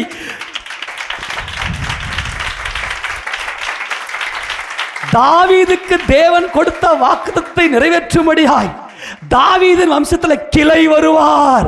அந்த சந்தோஷ பண்டிகை, எல்லா பலனையும் சேர்த்து மனமகிழ்ச்சி இருந்த பண்டிகையே என் தாசனாகிய கிளை எண்ணப்பட்ட. கிளை அப்படின்னா யூதர்களுக்கு என்ன பல்ச்சிலை தெரியும். அப்போ இவங்க எதை நோக்கி குடார பண்டிகை நீ நோக்கி பார்க்கணும்ல? ஆமென் இல்லையா? குடார பண்டிகை நீ நோக்கி பார்க்கணுமா இல்லையா? சரி, அடுத்து 33:15 வாசிங்க. எரேமியா 33:15 வாசிங்க. அந்நாட்களிலும் அக்காலத்திலும் தாவீதுக்கு நீதியின் கிளையை முளைக்க பண்ணுவேன். அவர் நீதியின் கிளையை, கிளை அது யாரு? அவர். அல்லேலூயா, அவர். ஆமென். வாசிங்க அந்த வசந்த. இல்ல ஃபர்ஸ்ட்ல இருந்து வாசி. அந்நாட்களிலும் அக்காலத்திலும் தாவீதுக்கு நீதியின் கிளையை முளைக்க பண்ணுவேன்.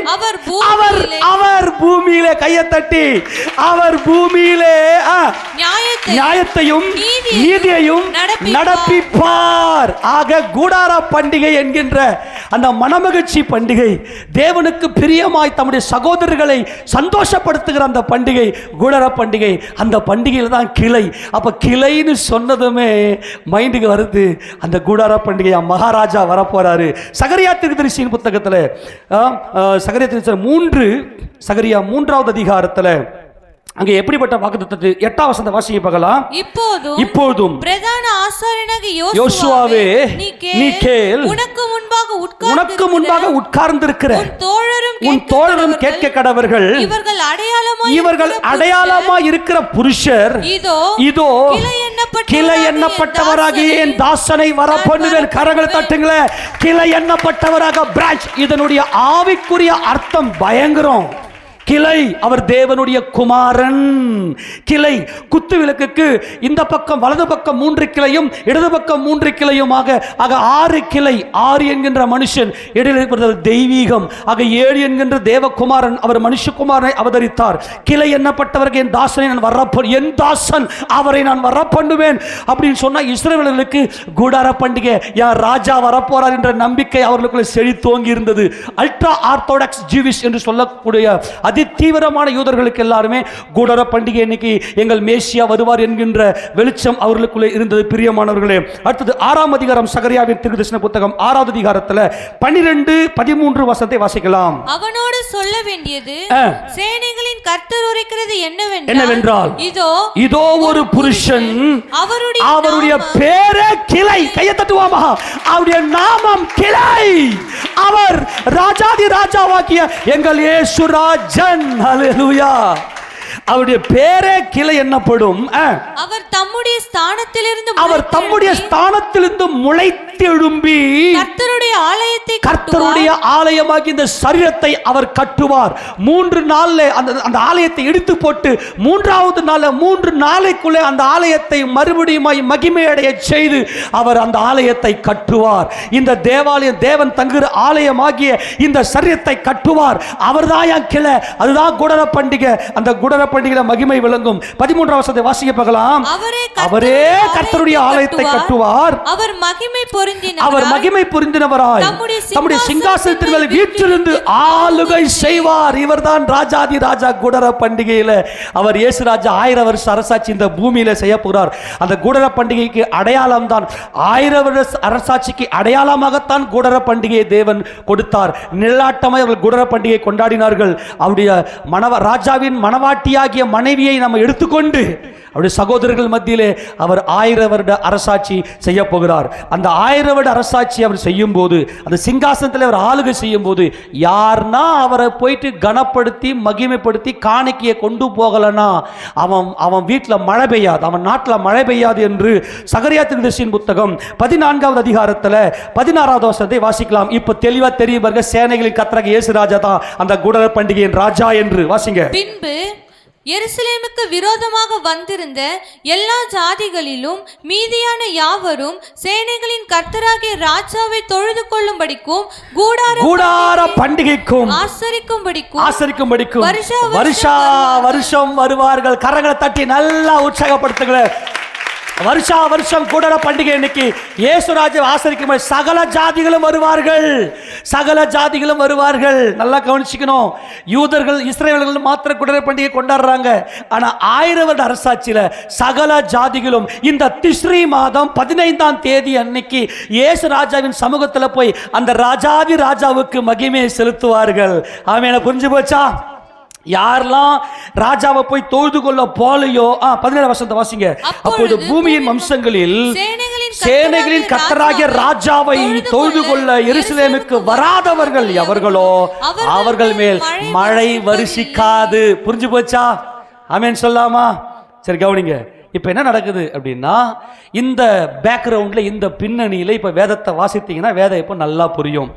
இப்போ நமது ஆண்டவராக இயேசு கிறிஸ்துடைய அந்த வம்சம் தாவீதுடைய வம்சம் என்று பார்க்கிறோம். தாவீதுடைய வம்சத்துல அவர் யோசேப்பு அந்த தாவீது வம்சத்தில் வந்த அந்த யோசேப்புக்கு அன்னை மரியாள் நியமிக்கப்பட்டிருக்கிற வேளையில அங்கே கிறிஸ்துவானவர் அங்கே மரியாளுடைய வயிற்றிலே அவர் கருவாக கருத்தரிக்கிறார். அது யோசேப்பு யாருடைய கோத்திரம்? தாவீதுடைய கோத்திரமாய் அவர் இருக்கிறார். இப்போ அந்த நாட்களிலே இப்போ நேற்று இந்த சம்பவத்தை நம்ம பார்த்துட்டோம். அவர் அன்னை மரியாள் கர்த்தராகிய இயேசு கிறிஸ்துவை கருத்தரித்து ஏறக்குறைய ஒரு 5 மாதத்திற்கு பிற்பாடு தான் திருமணம் நடந்திருக்கிறது. அப்படி அந்த திருமண வாழ்க்கையில் ஈடுபடும் போது அப்ப சொல்றாங்க, நான் கர்ப்பமா இருக்கிறேன்னு சொல்லி. யோசேப்பு என்ன சொல்றாருன்னா, நான் இவளை ரகசியமா தள்ளிவிட போறேன், இவளை அவமானப்படுத்த மாட்டேன் அப்படின்னு சொல்லி மனசுக்குள்ள நினைக்கும் போது தேவதூதன் சொல்றாரு, இவர் கருவில் இருப்பது தேவனுடைய வித்தாகிய கிறிஸ்து இயேசு தேவகுமாரன் அப்படின்னு சொல்லி அந்த சொப்பனை சொல்லும் போது யோசேப்பு தன் மனைவியாக சேர்த்து கொள்ளுகிறார். ஆமேனா? சேர்த்து கொண்டதும் இப்ப என்ன நடக்குது அப்படின்னா, அந்த நாளில் அகஸ்து ராயன், அதாவது ரோமர்கள் ஆட்சி செய்து கொண்டு சர்வாதிகாரியாக இருந்த அகஸ்து ராயன் குடிமதிப்பு எழுதப்படும்படியாய் ஒரு சென்செக்ஸ் ஒரு மக்கள் தொகை கணக்கெடுப்பு நடத்தும்படியாய் இந்த நாள் நல்ல ஒரு நல்ல இளவேநீர் காலம். அது நல்ல ஒரு சீதோஷ்ண நிலை நல்லா இருக்கும் அந்த மத்திய கிழக்கு நாடுகள்லாம். அந்த நாளை பயன்படுத்தி கொண்டு அகஸ்துராய் என்ன செய்கிறாருன்னா, எல்லாரும் போய் சொந்த ஊரில் போயிட்டு குடிமதிப்பு எழுதணும்னு சொன்னதும் யோசேப்பு என்ன பண்ணுறாருன்னா, தனக்கு மனைவியாக நியமிக்கப்பட்ட அன்னை மரியாளை கூட்டிக் கொண்டு அவர் என்ன செய்கிறாருன்னா, நாசரேத்திலிருந்து பெத்லகேமுக்கு போறாரு. பெத்லகேமில் தாவீது பிறந்த அதே வீட்டில் தாவீதினுடைய அந்த அரண்மனையில் அதாவது யோசேப்பும் அன்னை மரியாளும் இருக்கிற அந்த வேலை கொஞ்ச நாள் இருக்கிறாங்க. அவங்க எலுல் மாதம் போனாங்களா அல்லது ஆவு மாதம் போனாங்களான்னு தெரியாது. ஆனால் இந்த குடிமதிப்பு எழுதப்படுகிற அந்த நாள், அந்த ஆர்டர் வந்ததுமே யோசேப்பு தனக்கு மனைவியாக நியமிக்கப்பட்ட அன்னை மரியாளை, கர்ப்பத்தோடு இருக்கக்கூடிய அன்னை மரியாளை அழைத்து கொண்டு அவர் என்ன செய்றாருன்னா, எங்க போறாரு? எருசலேமுக்கு போறாரு. யூதேயாவுக்கு வருகிறார். எருசலேம் அல்ல, யூதேயாவுக்கு வருகிறார். யூதேயாவில் தான் பெத்லகேம் இருக்கிறது. எடுத்து வாசிங்க. லூக்கா 2ஆம் அதிகாரம் 1ஆம் வசனத்தை வாசிங்க. அந்நாட்களில் உலகமெங்கும் குடிமதிப்பு எழுதப்பட வேண்டும் என்று அகஸ்துராயனால் கட்டளை பிறந்தது. சீரியா நாட்டிலே சிரேனியு என்பவன் தேசாதிபதியா இருந்தபோது இந்த முதலாம் குடிமதிப்பு உண்டாயிற்று. அந்தபடி குடிமதிப்பு எழுதப்படும்படிக்கு எல்லாரும் தங்கள் தங்கள் ஊர்களுக்கு போனார்கள். அப்பொழுது யோசேப்பும் தான் தாவீதின் வம்சத்தானும் குடும்பத்தானுமாய் இருந்தபடியினாலே தனக்கு மனைவியாக நியமிக்கப்பட்டு கர்ப்பவதியான மரியாளுடனே குடிமதிப்பு எழுதப்படும்படி கலிலேயா நாட்டில் உள்ள நாசரேத்தூரில் இருந்து யூதேயா நாட்டில் உள்ள பெத்லகேம் என்னும் தாவீதின் ஊருக்கு போனார். இப்ப இவர் யோசேப்பு எங்க போறாரு? எங்க இருந்து வராரு? வடக்கே இருந்து, அங்க சமாரியா கலிலேயாவில் இருந்து அப்படியே தெற்கே யூதேயா தேசத்துக்கு வருகிறார். அதுவும் பெத்லகேமுக்கு தாவீது ராஜா பிறந்த அந்த வம்சத்துல வந்தவர் தான் யோசேப்பு. தாவீது பிறந்த அதே வீட்டுல அவருக்கு வந்துடுறாரு. அவன் சொல்லுங்க பார்க்கலாம். இப்ப என்ன நடக்குது? வாசி பஞ்சு நாட்டில் உள்ள நாசரேத்தூரில் இருந்து யூதேயா நாட்டில் உள்ள பெத்லகேம் என்னும் தாவீதின் ஊருக்கு போனான். அவ்விடத்திலே அவர்கள் இருக்கையில் அவளுக்கு பிரசவ காலம் நேரிட்டது. எங்க இருக்கையில்? பெத்லகேம்ல இருக்கையில். நல்லா புரிஞ்சுக்கணும். மேல் வசனம் தெளிவா சொல்லுது. அவர் பெத்லகேம்ல தாவீதின் ஊர்ல தாவீது பிறந்த அதே வீட்டுல தான் பிறந்தாரே தவிர வேற எங்கேயும் அவர் பிறக்கல. எல்லாரும் ஆமென் சொல்லாமா? உன் தாய் உன்னை கிச்சிலி மரத்தின் கீழே உன்னை பெற்றாள். கிச்சிலி மரத்தின் கீழே உன்னை பெற்றாள் என்றால் உன்னத பாட்டின் புத்தகத்தை அந்த வசந்தனை வாசிக்கிறோம். உன் தாய் உன்னை கிச்சிலி மரத்தின் கீழே பெற்றாள் என்றால் தாவீது என்கின்ற ஈசாயின் அடிமரத்திலிருந்து தாவீதின் வேர்ல தான் கர்த்தர் பிறந்தார். ஆமென் சொல்லுவாமா? உன் தாய் உன்னை கிச்சிலி மரத்தின் கீழே பெற்றாள். இப்ப எங்க வந்து இருக்கிறார் அப்படின்னா தாவீது பிறந்த அதே அரண்மனை வீட்டில், தாவீது பிறந்த அந்த வீட்டில் யோசேப்பும் அன்னை மரியாளும் இருக்கும் போது அந்த குழந்தை பிறக்குது. ஸ்பெஷல் என்னன்னா அன்னைக்கு கூடார பண்டிகை.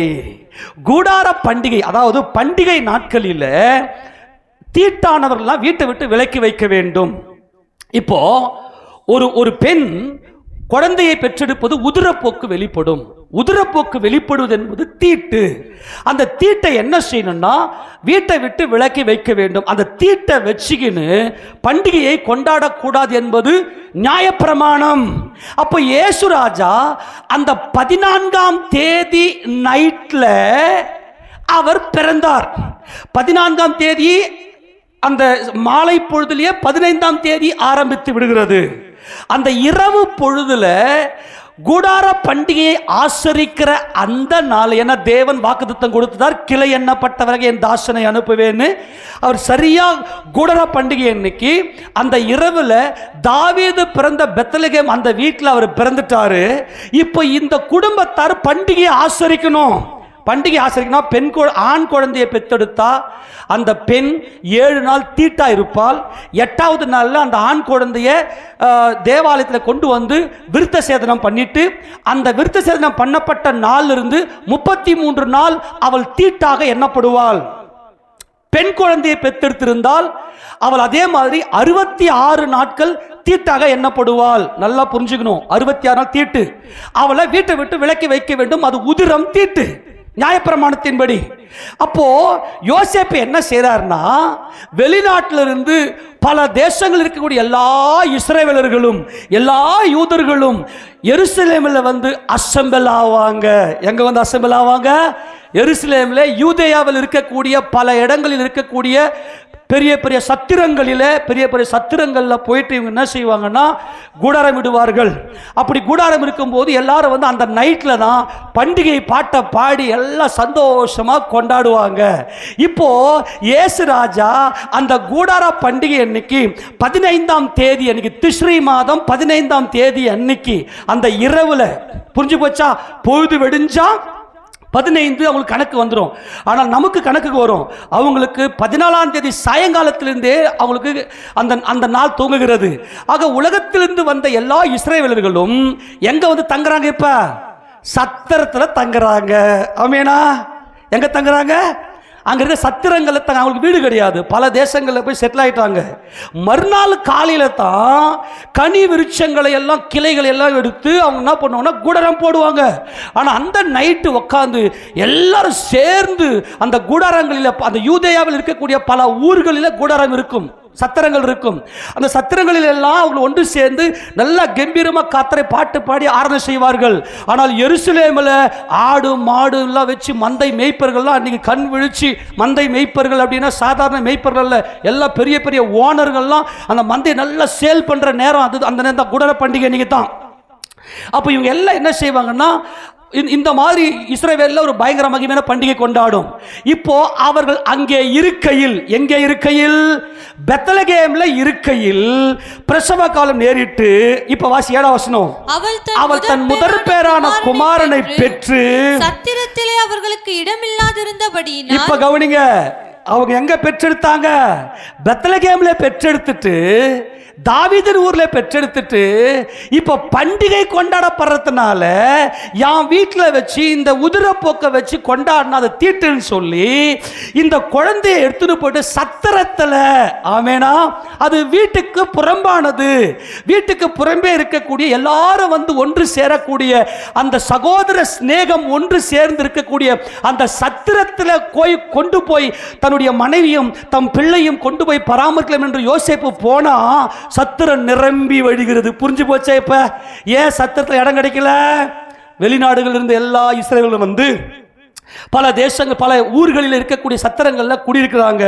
சத்திரத்தில் இடம் இல்லாததுனாலே பிள்ளையை துணிகளில் சுற்றி முன்னணியிலே கிடத்தினாள். அல்லேலூயா. எங்க கிடத்தினாங்க?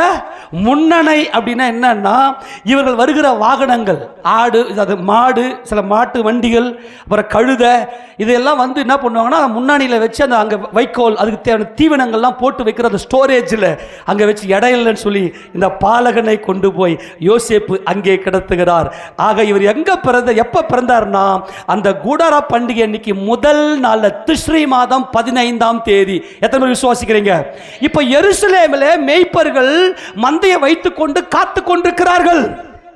ஏனென்றால் ஒவ்வொரு நாளும் பலி எண்ணிக்கை குறைந்து கொண்டே வரும், இன்னொரு பலி எண்ணிக்கை ஏறிக்கொண்டே போகும். ஆக நிறைய ஆடு மாடுகள் தேவை. இப்ப தொடர்ந்து வாசி 8ஆம் வசனத்தை. அப்பொழுது அந்த நாட்டிலே மேய்ப்பர்கள் வயல்வெளியில் தங்கி, யூதேயா நாட்டிலே எருசலேமிலே இந்த மேய்ப்பர்கள் தங்களுடைய மந்தையை மேய்த்துக் கொண்டிருந்தார்கள். ராத்திரியிலே தங்கள் மந்தையை காத்துக் கொண்டிருந்தார்கள். ஏன் ராத்திரியிலே? பண்டிகை ஆசரிக்கப்படுகிற ராத்திரி அப்படி நம்ம பார்த்தோம். ஆமென் சொல்லாமா? ஏசாயா 30ஆம் அதிகாரத்தை பார்த்தோமா இல்லையா? பண்டிகை ஆசரிக்கப்படுகிற ராத்திரியிலே இந்த மேய்ப்பர்கள் தங்களுடைய மந்தையை வைத்துக்கொண்டு மந்தையை சேல் பண்ணுகிறாங்க. சரியான கூட்டாங்க. எப்படி இருக்கு கொஞ்சம் யோசிச்சு பாருங்க. அப்புறம் வாசிங்க. அந்த வேளையில் கர்த்தருடைய தூதன் அவர்களிடத்தில் வந்து நின்றான். கர்த்தருடைய மகிமை அவர்களை சுற்றிலும் பிரகாசித்தது. அவர்கள் மிகவும் பயந்தார்கள். இப்போ தேவதூதன் வந்து சொல்லி நீங்க போயிட்டு தொடர்ந்து வாசியத. தேவதூதன் அவர்களை நோக்கி, பயப்படாதிருங்கள், இதோ எல்லா ஜனத்துக்கும் மிகுந்த சந்தோஷத்தை உண்டாக்கும் நற்செய்தியை உங்களுக்கு அறிவிக்கிறேன். இன்று கர்த்தராகிய கிறிஸ்து என்னும் இரட்சகர் உங்களுக்கு தாவீதின் ஊரிலே பிறந்திருக்கிறார். பிள்ளையை துணிகளில் சுற்றி முன்னணியிலே கிடைத்திருக்க காண்பீர்கள். இதுவே உங்களுக்கு அடையாளம் என்றான். ஆமென். அப்புறம் அந்த க்ஷணமே பரமசேனையின் திரள் அந்த தூதனுடைய தோன்றி உன்னதத்தில் இருக்கிற தேவனுக்கு மகிமையும் பூமியிலே சமாதானமும் மனுஷர் மேல் பிரியமும் உண்டாவதாக என்று சொல்லி தேவனை துதித்தார்கள். கரங்களை தட்டி மகிமை செலுத்துவோமா? எல்லாருமா இயேசு ராஜாவை பரமசேனையின் திரளுமே வந்து தேவ தூதர் கூட்டம் வந்து அந்த மனிதனாக பிறந்த தேவன் மாம்சத்திலே வெளிப்பட்டார் என்கின்ற மகிமையில தேவ தூதர்கள் கூட்டம் வந்து அங்கே தேவனை தொழுது கொண்டார்கள். உன்னதத்துக்கு தேவனுக்கு மகிமையும் பூமியிலே நம்முடைய குடும்பங்கள்ல சமாதானம். ஆமென் சொல்லாமா? மனுஷர் மேல் பிரியம், மனுஷர் மேல தேவன் பிரியம் வைத்து தம்முடைய குமாரனை அனுப்பி நம்மை மீட்டுக் கொண்டார். அடுத்த வசனம் வாசிங்க. தேவ தூதர்கள் அவர்களை விட்டு பரலோகத்துக்கு போன பின்பு மேய்ப்பர்கள் ஒருவரை ஒருவர் நோக்கி, நாம் பெத்லகேம் ஊருக்கு போய் அப்படின்னா இவங்க பெத்லகேம் ஊர் கிடையாது. இவங்க எங்க இருக்கிறாங்க? எருசலேமில் இருக்கிறாங்க. ஆமெனா? ஏன்னா எருசலேமில் தான் இந்த மேய்ப்பர்கள் மந்தையை விட்டு அந்த நைட்ல கூடாரம் விடுவார்கள். நடந்ததாக கர்த்தரால் நமக்கு அறிவிக்கப்பட்ட இந்த காரியத்தை பார்ப்போம் வாருங்கள் என்று சொல்லி தீவிரமாய் வந்து மரியாளையும் யோசேப்பையும் முன்னணியிலே கிடைத்திருக்கிற பிள்ளையையும் கண்டார்கள். கண்டு அந்த பிள்ளையை குறித்து தங்களுக்கு சொல்லப்பட்ட சங்கதியை பிரசித்தம் பண்ணினார்கள். மெய்ப்பராலே தங்களுக்கு சொல்லப்பட்டதை கேட்ட யாவரும், மெய்ப்பருக்கு மட்டுமல்ல அந்த இடத்துல யாவரும் இருந்தார்கள். புரிஞ்சு போச்சா? அந்த யாவரும் யாரு? ஆடுகளை மாடுகளை பலியாக வாங்க போனவங்க குடும்பத்தை எல்லாம் சத்தத்தில் விட்டுட்டு இங்கே வெயிட் பண்ணுங்க, நாங்கள் போயிட்டு ஒரு நல்ல ஆடு பழுதில்லாத ஆட்டை பிடிச்சின்னு வரோம்னு சொல்லி இந்த மெய்ப்பர்களுக்கும் அங்கிருந்து ஜனங்களுக்கும் இனி அந்த ஆடுகளை பலி செலுத்த தேவையில்லை, தேவ ஆட்டுக்குட்டி பிறந்திருக்கிறார். ஆமேனா? உலகத்தின் பாவத்தை சுமந்து இருக்கிற தேவ ஆட்டுக்குட்டி பிறந்திருக்கிறார் என்கின்ற நற்செய்தி அதை கேட்ட யாவரும் அவைகளை குறித்து ஆச்சரியப்பட்டார்கள். மரியாளோ அந்த சங்கதிகளை எல்லாம் தன் இருதயத்திலே வைத்து சிந்தனை பண்ணினாள். மெய்ப்பர்களும் தங்களுக்கு சொல்லப்பட்டதின்படியே கேட்டு கண்ட எல்லாவற்றிற்காகவும் தேவனை மகிமைப்படுத்தி துதித்துக் கொண்டு திரும்பி போனார்கள். பெத்லகேம்ல இந்த குழந்தை இருக்கு, பெத்லகேமின் சத்திரத்தில் இந்த குழந்தை இருக்கு, இயேசு பாலகன் இருக்கிறார். இவர்கள் எருசலேமில் வந்து அந்த குடர பண்டிகை இன்னைக்கு மந்தையை பாதுகாத்து கொண்டிருக்கிற, மந்தை பரிசுத்தம் பண்ணப்படுகிற பண்டிகை நாட்களிலே இந்த மந்தை பரிசுத்தம் பண்ணப்படுவது. இது பரிசுத்தமாக்கப்பட்ட பாவமில்லாத தேவ ஆட்டுக்குட்டி பிறந்திருக்கிறது. கரங்களை தட்டி எல்லாரும் சத்தமாய் பண்டிகை நாட்களிலே பரிசுத்தம் பண்ணப்பட்டு வருகிற மந்தை, இந்த பரிசுத்த தேவ ஆட்டுக்குட்டி பாவமில்லாத தேவ குமாரன் பிறந்திருக்கிறார் என்ற செய்தியை கேட்டு அவர் சந்தோஷப்படுகிறார்கள். அப்போ இயேசுராஜா என்னைக்கு பிறந்தாரு? கூடார பண்டிகை அன்னைக்கு முதல் நாள் திஸ்ரி மாதம் 15ஆம் தேதி யூதர்கள் கணக்கின்படியே வாங்க, திஸ்ரி மாதம் 15ஆம் தேதி அன்னைக்கு இயேசு கிறிஸ்து அந்த சத்திரத்தில் அந்த நைட்ல பிறந்தாரு.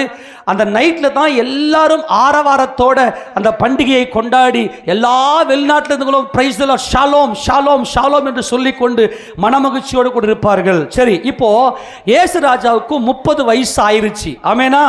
இப்போ 30 வயசு கம்ப்ளீட் ஆகுது. அப்ப என்ன அர்த்தம்? திஸ்ரி மாதம் 14ஆம் தேதியோடு அவருக்கு 30 வயசு கம்ப்ளீட் ஆயிருது. ஆமேனா? திஸ்ரி மாதம் 15ஆம் தேதி வந்துச்சுன்னா 30 வயது பூர்ணமாக்கப்பட்டு 31வது வயசுக்குள்ள என்ட்ராகி அவர் ஊழியத்துக்கு வருகிறார். யோவான் ஸ்நானகன் இப்ப என்ன பண்றாரு அப்படின்னா, அங்க யூதேயாவின் வனாந்தரத்தில் போய் இந்த கூடார பண்டிகை அன்னைக்கு உலகத்தில் இருக்கிற எல்லா யூதர்களும் இஸ்ரவேலர்கள் வருவாங்க, இவங்களுக்கு தான் இப்போ நற்செய்தியை பிரசங்கிக்க வேண்டும், தேவன் தம்முடைய குமாரனை அனுப்பியிருக்கிற நற்செய்தியை சொல்ல வேண்டும் என்று சொல்லி இந்த கூடார பண்டிகை அன்னைக்கு நாட்களுக்கு அந்த 14ஆம் தேதி அன்னைக்கு போய் இவர் ஞானஸ்நானம் கொடுத்துருக்கிறாரு யோவான் ஸ்நானகன். கர்த்தராகிய இயேசு கிறிஸ்து என்ன செய்கிறார் என்றால், 15ஆம் தேதி அன்னைக்கு காலையில் அவர் என்ன செய்றார்னா, கூடார பண்டிகை அன்னைக்கு அவர் ஞானஸ்நானம் எடுக்க போறார். இவங்க எல்லாம் என்ன பண்ணனா 15ஆம் தேதி அன்னைக்கு அந்த நைட்டு எல்லாரும் அந்த சத்திரங்களில் வந்து தங்கிட்டு மறுநாள் காலையில் 15ஆம் தேதி அன்னைக்கு மரக்கிளைகளையும் ஆற்றல் அலறிகளையும் அப்புறமா வந்து மிருது செடிகளையும் அப்புறம் பேரிச்ச மட்டையில் எடுத்துக்கொண்டு இவங்க எல்லாம் மரக்கிளைகளை எடுத்துட்டு போறாங்க. அப்படி போகும்போது அவர்களை பார்த்து, டே மரக்கிளையை கொண்டு போறவனுங்களே, மரக்கிளையை போட்டு கூடார பண்டிகை கொண்டு போறவங்களே, அந்த கனி மர கிளைகளோடு கூட கூடார பண்டிகை கொண்டாட போறவங்களே, நல்ல கனி கூடாத மரமெல்லாம் வெட்டுண்டு அக்கிலே போட ஜாக்கிரதை அப்படின்னாரு. யாரு? ஏன்னா அன்னைக்கு என்ன பண்டிகை? இவன் மரக்கிளையை தூக்கிட்டு போயிடுகிறா. டேய் மேசியாவுக்கு செவி கொடுங்கடா, தேவனுடைய அந்த சந்தோஷத்துக்கு செவி கொடுங்கடா அப்படின்னா சுயநீதியில போயிட்டான். இப்போ எடுத்து வாசிக்க போலாம். லூக்கா சுவிசேஷ புத்தகத்தில் 3ஆவது அதிகாரத்தில், நமக்கு நேரம் இல்லாதபடினால 6லிருந்து வாசிக்க பார்க்கலாம். அவன் யோர்தான் நதிக்கு அருகான தேசமெங்கும் போய் பாவ மன்னிப்புக்கென்று மனந்திரும்புதலுக்கேற்ற ஞானஸ்நானத்தை குறித்து பிரசங்கித்தான். அவன் தன்னிடத்தில் ஞானஸ்நானம் பெறும்படிக்கு புறப்பட்டு வந்த திரளான ஜனங்களை நோக்கி, விரியன் பாம்பு குட்டிகளே, வரும் கோபத்துக்கு தப்பித்துக் கொள்ள உங்களுக்கு வகை காட்டினவன் யார்? மனந்திரும்புதலுக்கு ஏற்ற கனிகளை கொடுங்கள். ஏன் இப்ப சொல்றாரு? கையில் என்ன வச்சிருக்கிறாங்க? கனிமரங்கள் அந்த கனிமர கிளைகளை வைத்துக்கொண்டு கூடாரம் போடுபடி போறாங்க. நீ சும்மா காட்டிய கனிமரத்தை கையில வச்சிருக்கனால நீ பெரிய பரிசுத்தவான்லடா.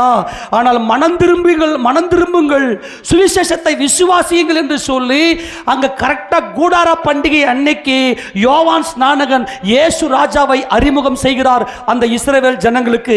இவர்தான் உங்களுக்கு வாக்குத்தத்தம் பண்ண கிளை எண்ணப்பட்டவர். ஆமென் சொல்லுங்க பார்க்கலாம்.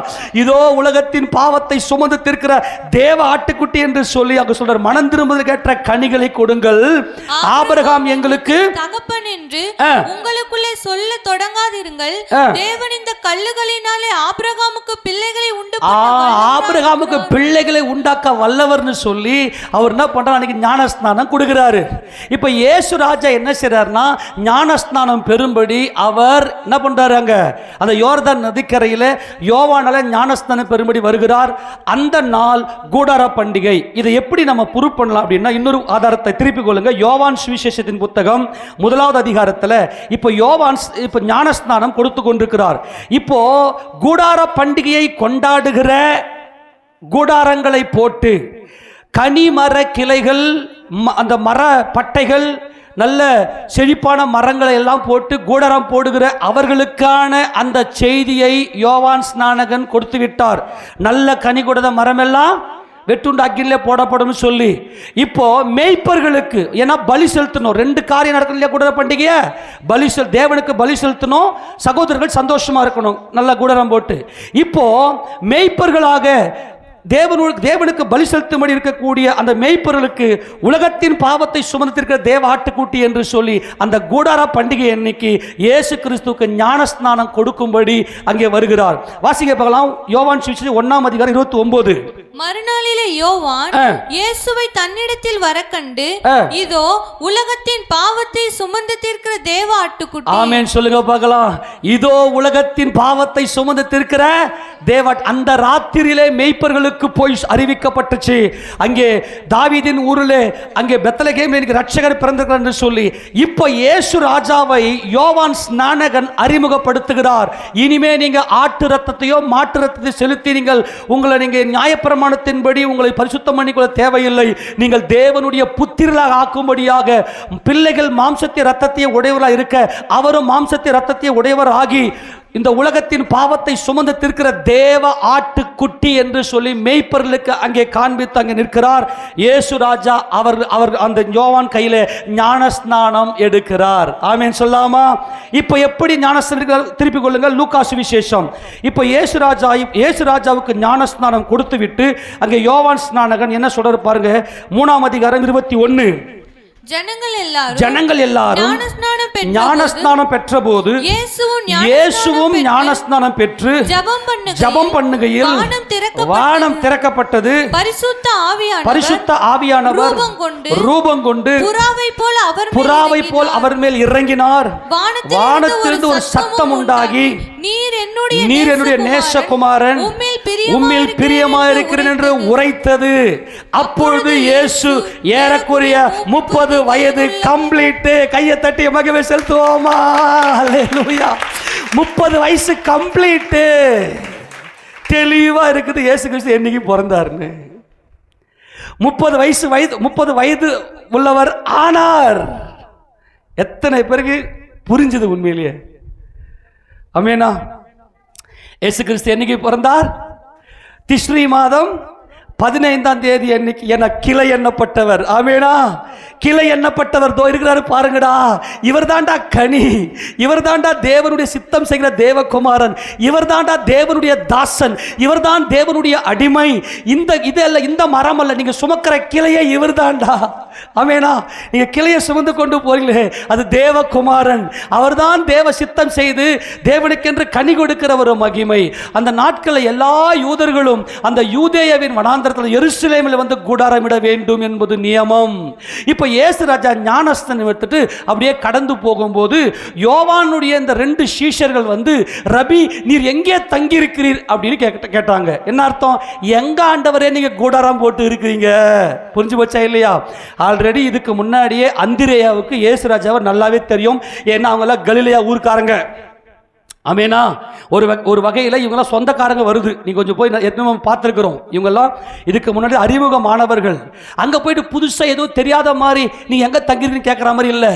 எங்கே ஆண்டவரே நீங்கள் கூடாரம் போட்டு தங்கியிருக்கிறீர்கள் அப்படின்னு இவங்க போய் கேட்குறாங்க. வந்து பார் என்று சொல்லி கர்த்தராகிய இயேசு கிறிஸ்து அந்த கூடாரத்துக்கு கொண்டு போகிறார் இவர்களையும். அதையும் வாசிக்க பார்க்கலாம். யோவான் சுவிசேஷ புத்தகத்தில் அதே 1வது அதிகாரத்தில், யோவான் சுவிசேஷம் 1வது அதிகாரத்தில் 36 வாசிக்க பார்க்கலாம், 35 வாசிக்க பார்க்கலாம்.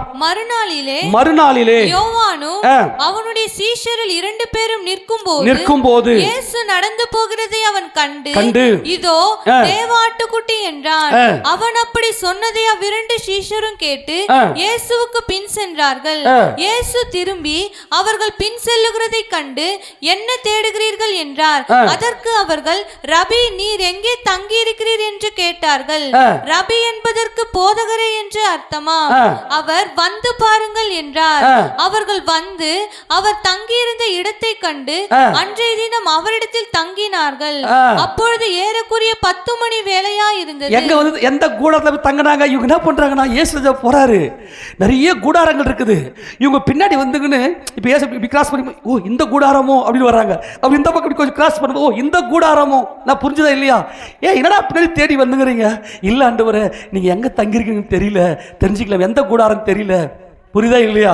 அன்னைக்கு குடர பண்டிகை, ஞானஸ்தானம் கொடுக்கிற அன்னைக்கு குடர பண்டிகை, ஞானஸ்தானம் எடுத்த இயேசு ராஜா அன்றைக்கு 30 வயது உள்ளவர் ஆனார். 30 வயசு கம்ப்ளீட் ஆகிறது. சரியா திஸ்ரி மாதம் 15ஆம் தேதி அன்னைக்கு அவர் குடர பண்டிகை அன்னைக்கு அவர் ஞானஸ்தானம் எடுத்து பிதாவாகிய தேவ சித்தம் செய்யும்படியாக தம்மை அர்ப்பணித்தார். இந்த குடர பண்டிகை எந்த மாதம் வரும்? செப்டம்பர், அப்படின்னா அக்டோபர். இந்த வருஷம் அக்டோபர் மாதம் வந்துச்சு. அக்டோபர் மாதம் குடர பண்டிகை வந்துச்சு. அடுத்த வருஷம் 2026 செப்டம்பரில் வரும். இது முன்ன பின்ன மாறி மாறி ஒரு டேட்டில். ஏன்னா ஆனால் யூதர்களுக்கு கரெக்டாக திஸ்ரி மாதம் 15ஆம் தேதி தான் குடர பண்டிகை. எத்தனை பேர் புரிஞ்சு போச்சு? ஆமேனா. அந்த கனி மரங்களை கொண்டு போகும்போது கரெக்டாக ஞானஸ்தானம் எடுக்க ஏசப்பா போகிறாரு. உடனே ஞானஸ்தானம் கொடுக்கும்போது பரிசுத்த ஆவின்னு தெளிவாக எழுதி வைத்திருக்கிறாரு. அந்த நாள் ஞானஸ்தானத்து கரையேறின உடனே அவர் 30 வயது உள்ளவர் ஆனார். 30 வயசு கம்ப்ளீட் ஆயிருச்சு. ஆமேன் சொல்லாமா? சரி, இப்போ உண்மையிலேயே மாத கணக்கின்படி இயேசு கிறிஸ்து எப்ப கருத்தரிக்கப்பட்டார்? இதெல்லாம் பைபிள் இருக்குதா? சரியா இருக்குது. கடற்கடன்னு ஒரு சில வசனங்களை வாசிங்க பார்க்கலாம். லூக்கா சுவிசேஷ புத்தகத்தில் முதல்ல எலிசபெத்துக்கும் சகரியாவுக்கும் எந்த நாட்களிலே குழந்தை வந்துச்சு? வாசிங்க பார்க்கலாம். 1ஆம் அதிகாரம், லூக்கா சுவிசேஷம் 1ஆம் அதிகாரத்தில் அங்கே 5ஆம் வசனம் வாசிக்க பார்க்கலாம். யூதேயா தேசத்தின் ராஜாவாகிய ஏரோதின் நாட்களில் அபியா என்னும் ஆசாரிய வகுப்பில் சகரியா என்னும் பேர் கொண்ட ஆசாரியன் ஒருவன் இருந்தான். அவன் மனைவி ஆரோனுடைய என்ன வகுப்பா? அபியா என்னும் ஆசாரிய வகுப்பு. இவங்களுக்கு பிள்ளை எல்லாம் இருந்துச்சு. இப்ப நல்லா கவனிங்க. அபியா என்கிற ஆசாரிய வகுப்பு, இந்த வகுப்பை யாரு பிரிச்சதுன்னா, தாவீதின் காலத்துல ஆசாரியர்களை, அதாவது எலியாசர் இத்தாமாருடைய வம்சத்துல வந்த இந்த லேவியர்களை ஆசாரிய ஊழியம் செய்யும்படி அவர் என்ன பண்ண பிரித்து வைக்கிறார். எத்தனை பங்கா பிரிக்கிறார்னா 24 பங்காக பிரிக்கிறார். எத்தனை பங்கு? 24 பங்கு. எடுத்து வாசிக்க பார்க்கலாம். 1 நாளாகமம் 25ஆம் அதிகாரம் திருப்பி கொள்ளுங்க. 1 நாளாகமம் புத்தகத்தில் 25ஆம் அதிகாரத்தில் இந்த அபியா என்கிற ஆசாரிய வகுப்பு எங்க வருதுன்னு பார்க்கலாம். திருப்பி 24ஆம் அதிகாரத்தில் வாசிக்க பார்க்கலாம். 7ஆம் வசனம் வாசிக்க பார்க்கலாம். முதலாவது சீட்டு யோயாரீபின் பேர் வழிக்கும், இரண்டாவது யெதாயாவின் பேர் வழிக்கும். இப்படியே நீங்க வந்தீங்கன்னா 18வது வசனம் வரைக்கும் வந்தீங்கன்னா 24 வகுப்பு கொடுக்கப்படும். ஒரு மாசத்துக்கு 2 வகுப்பு கணக்காக இந்த வசனத்திலே எழுதப்பட்டிருக்கும். ஒரு மாசத்துக்கு 2 வகுப்பு. நல்லா கவனிக்கிறீங்களா? இப்போ முதலாவது மாசம் ஆபிப் மாதத்துக்கு 2 வகுப்பு. அது எது? யோயாரீபின் பேர் வழிக்கும், இரண்டாவது யெதாயாவின் பேர் வழிக்கும். அவங்க ஆபிப் மாதத்துல இந்த 2 ஆசாரிய வகுப்புல இருக்கிறவங்க போயிட்டு தேவாலயத்தில் ஊழியம் செய்யணும். சீட்டு போடுவாங்க. எதுக்கு சீட்டுன்னா, சமூக தப்ப மேஜையை பராமரிக்கிறதுக்கும் குத்து விளக்கை 2 சேர்த்து பராமரிக்கிறதுக்கு ஒருத்தர். ஆனால் தூபபீடத்தில் தூபத்தை காண்பதற்கு ஒருத்தர். அது தூபபீடம் என்பது மகா பரிசுத்தமானது. அதான் ரட்சணிய கொம்பு, நமக்காக பரிந்து பேசுகிற நமது ஆண்டவர் இயேசு கிறிஸ்து. அப்ப சீட்டு போட்டு எடுப்பாங்க.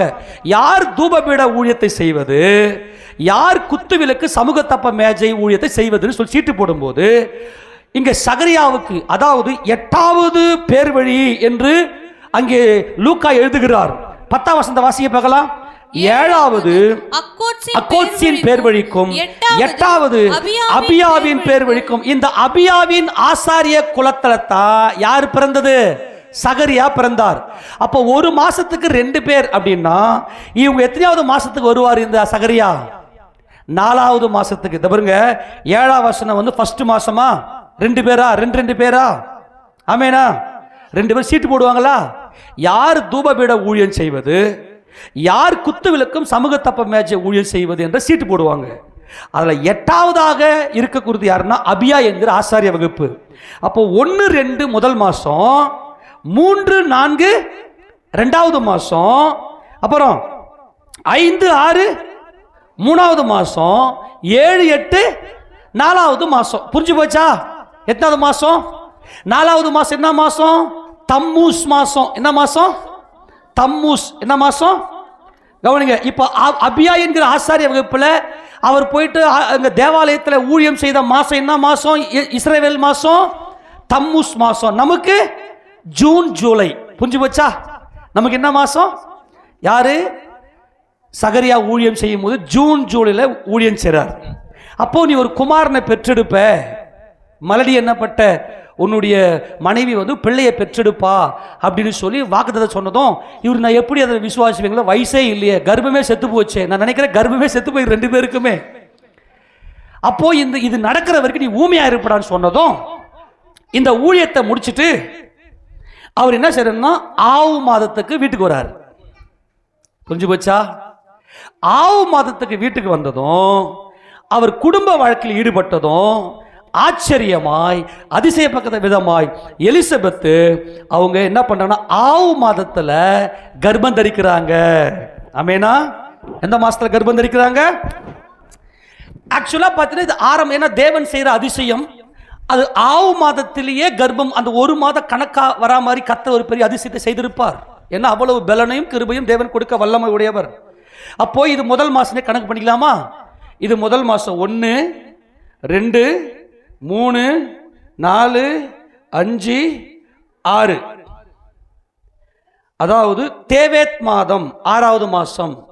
நம்ம மாசத்துக்கு டிசம்பர் ஜனவரி. இப்போ தம்மூஸ்ல ஊழியம் முடிக்கிறாரா? அதாவது ஜூன் ஜூலைல ஊழியத்தை முடிக்கிறாரா யோவான்? சாரி, சகரியா. புரிஞ்சுதா இல்லையாப்பா? அபியா என்கிற ஆசாரிய வகுப்பு என்பது 8வது வகுப்பு. ஒரு மாசத்துக்கு 2 பேர் ஊழியம் சீட்டு போடுறாங்க. அது சீட்டு போடும்போது அவருக்கு தூபம் காட்டும்படி 4வது மாசத்துல தான் அவங்களுடைய டியூட்டி 4வது மாசம். ஓகேவா? அபியா என்கிற ஆசாரிய வகுப்புக்கு 4வது மாசம். அப்போ சகரியா என்ன செய்யறாருன்னா இந்த ஊழியத்தை செஞ்சு முடிச்சுட்டு அவர் வீட்டுக்கு வராரு ஆவு மாதத்துல. அந்த ஆவு மாதத்துல அவர் குடும்ப வாழ்க்கையில் ஈடுபடும் போது கர்த்தர் அதிசயம். வாய்ப்பே இல்லை இவங்களுக்கு குழந்தை பிறக்கிறதுக்கு. அதான் சகரியால் நம்ப முடியல. உனக்கு இது நடக்கிற வரைக்கும் நீ என்ன செய்யினா நீ ஊமையா இருப்ப அப்படின்னு கர்த்தர் அந்த தேவதூதன் சொன்னதுமே அவர் ஊமையாயிடுறாரு. இப்போ வந்து அவர் என்ன செய்யறாருன்னா இப்போ குடும்ப வாழ்க்கையில் ஈடுபடும் போது இந்த ஆவு மாதமே, நல்லா கவனிங்க, ஆவு மாதமே அவங்க என்ன செய்யறாங்கன்னா கருத்தரிக்கிறாங்க. இப்போ கரெக்டா இந்த அம்மா கருத்தரிச்ச 6வது மாதத்துல தான் அன்னை மரியாளுக்கு தேவதூதன் வந்து காட்சி கொடுக்கிறார். நீ கர்ப்பம் தரிப்பேன்னு சொல்லி. உண்மையா இல்லையா? அந்த வசனத்தை வாசிங்க பார்க்கலாம். லூக்கா சுவிசேஷத்தின் புத்தகம் 1வது அதிகாரத்தில் இது எப்படி ஆகும், நான் புருஷனை அறியேனே அப்படின்னு சொல்லுவாங்க இல்லையா? அங்கிருந்து வாசிங்க பார்க்கலாம். 1வது அதிகாரத்தில் 34 வாசிங்க பார்க்கலாம். அதற்கு மரியாள் தேவதூதனை நோக்கி இது எப்படி ஆகும், புருஷனை அறியேனே என்றார். இன்னைக்கு இருக்கிற பொம்பளை பசங்க என்ன பண்ணுங்க, டச் பண்ணி தொட்டு பேசி தோல் மேல கையை போட்டுக்கின்னு ஆம்பளை பசங்க கூட கேட்டாங்க. நாங்களா ஃப்ரெண்ட்ஸு, என்ன ஃப்ரெண்ட்ஸு வேண்டி கிடக்கு. ஆனால் இந்த அம்மா அடிமை தாழ்மை என்கின்ற மனப்பக்குவத்தை இருந்தபடினால நான் புருஷனை அறியேனே அப்படி சொன்னபோது தேவதூதன் அவளுக்கு பிரதியுத்தரமாக பரிசுத்த ஆவி உன்மேல் வரும், பரிசுத்த ஆவி உன்மேல் வரும், உன்னதமானவருடைய பலம் உன்மேல் நிழலிடும், ஆதலால் உன்னிடத்தில் பிறக்கும் பரிசுத்தம் உள்ளது தேவனுடைய குமாரன் அவர். அல்லேலூயா சொல்லாமா? நான் ரொம்ப வேகமா வந்துட்டேன், இதெல்லாம் ரொம்ப டீச்சிங் பண்ண வேண்டியது இல்லை. அந்த ஒரு பின்னணியோட, யூத கலாச்சார பின்னணியோட நல்லா இன்னும் தியானம் பண்ணணும், அவ்வளவு டேஸ்டா இருக்கும். இங்க கத்த சொல்ற எனக்கு வாய்ப்பு இல்லையே, புருஷனை அறியாம எப்படிங்க ஒரு கன்னிகை கர்ப்பவதி ஆக முடியும்? அம்மா, பரிசுத்த ஆவி திருத்துவ தேவன், மகிமை நம்முடைய தேவன் திருத்துவ தேவன், திருத்துவமே நித்திய ஜீவன். அவர் பிதாவாக, குமாரனாக, பரிசுத்த ஆவியானவராக, திருத்துவராக அவர் செயல்படுகிற மகிமையின் கர்த்தர். பரிசுத்த ஆவியானவர் உன்மேல் வருவார், உன்னதமானவராக சிங்காசனத்தில் வீற்றிருக்கிற பிதாவாக தேவனுடைய பலம் உன்மேல் நிழலிடும், ஆதலால உன் கர்ப்பத்தில் அந்த குமாரன் உதிப்பார். கையை தட்டியவருக்கு மகிமை செலுத்துவோமா? இது புருஷனால ஆகாதுமா, இது தேவகுமாரன் அப்படின்னு சொல்லிட்டு இதோ உனக்கு இனத்தாலா இருக்கிற எலிசபெத், நீ ஆசாரியன், நீ ஆரோனுடைய வம்சத்துல வந்தவள் மரியாள், உன்னுடைய இனத்தால் ஆகிய எலிசபெத்தும் ஆரோனுடைய வம்சத்துல வந்தவள், அவளுக்கு பிள்ளையே பிறக்கிறதுக்கு வாய்ப்பே இல்லைன்னு உங்க எல்லாருக்குமே நல்லாவே தெரியும். ஏன்னா வயது போயிருச்சு, அவங்க கிழவி, பாட்டம் பாட்டி, வாய்ப்பே இல்லை குழந்தை பிறக்கிறதுக்கு. ஆனால் இதோ உனக்கு இனத்தாலா இருக்கிற எலிசபெத்து தன் முதிர் வயதிலே ஒரு புத்திரனை கர்ப்பம் தரித்திருக்கிறாள். மலடி எண்ணப்பட்ட அவளுக்கு இது 6ஆம் மாதம். ஆமென் சொல்லுங்க பார்க்கலாம். இது எத்தனையாம் மாதம்?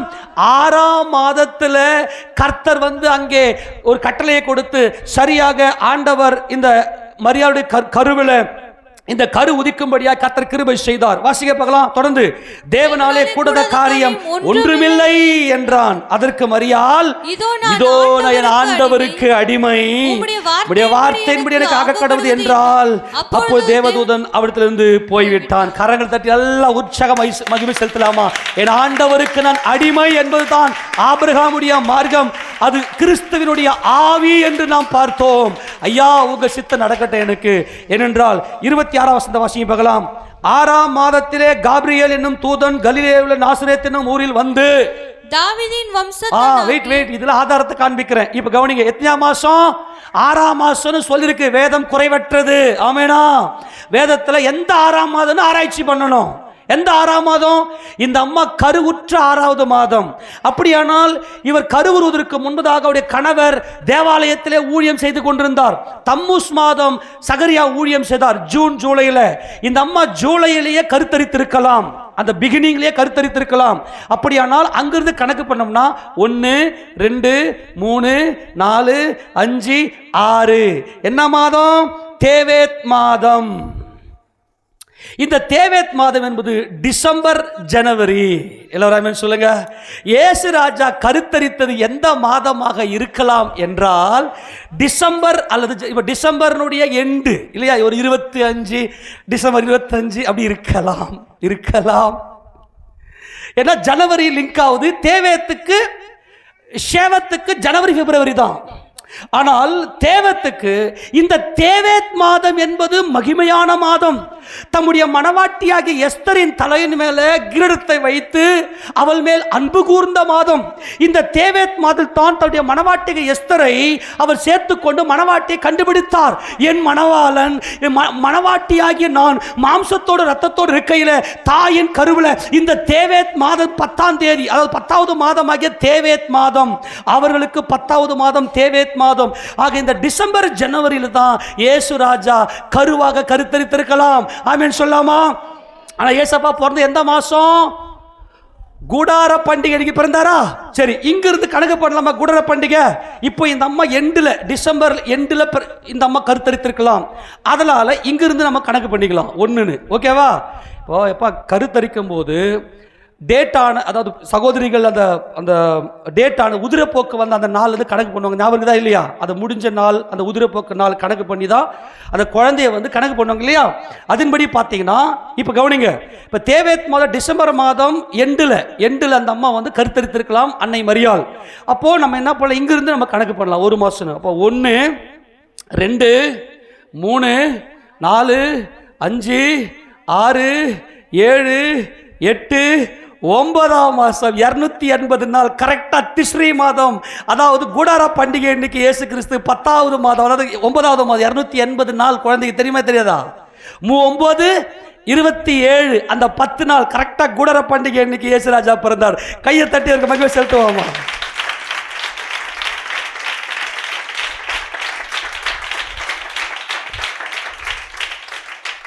இப்போ நான் என்ன சொல்றேன்னா, சரி டிசம்பர் 25 வந்து நம்ம கிறிஸ்துமஸ் கொண்டாடலாமா அப்படின்னா எப்படி கொண்டாடலாம்னா, தேவேத் மாதத்தில் என் கர்த்தர் வந்து கருவில் உதித்தார். தேவனுடைய பார்வையில் அவர் ஆவியாக இருக்கிறார். மனுஷனுக்கு தான் குழந்தை பிறந்த பிற்பாடு அது ஆனா பெண்ணான்னு தெரியும். ஆனால் தேவனுக்கு சகலமும் அறிந்தவர். அப்போ தேவன் பரம சேனையின் திரளையும் அனுப்பி அவர் என்ன பண்றாங்க, இயேசு ராஜா பிறந்தப்ப ஒரு பெரிய கொண்டாட்டத்தை ஜனங்களுக்கு கொடுக்கிறார். ஆனால் இவர் கருவில உதிக்கும் போதே தேவ தூதர்களை அனுப்பி 6வது மாதத்தில் கரெக்டா இந்த அம்மாவுடைய அந்த 6வது மாதத்தில் அனுப்பும் போது தேவன் பரலோகத்தில் ஒரு மகிமை அடைந்தவரை தம்முடைய தூதர்களை அனுப்பி அவர் கொண்டாடி கிறிஸ்துமஸ் தேவன் கொண்டாடுகிறார்.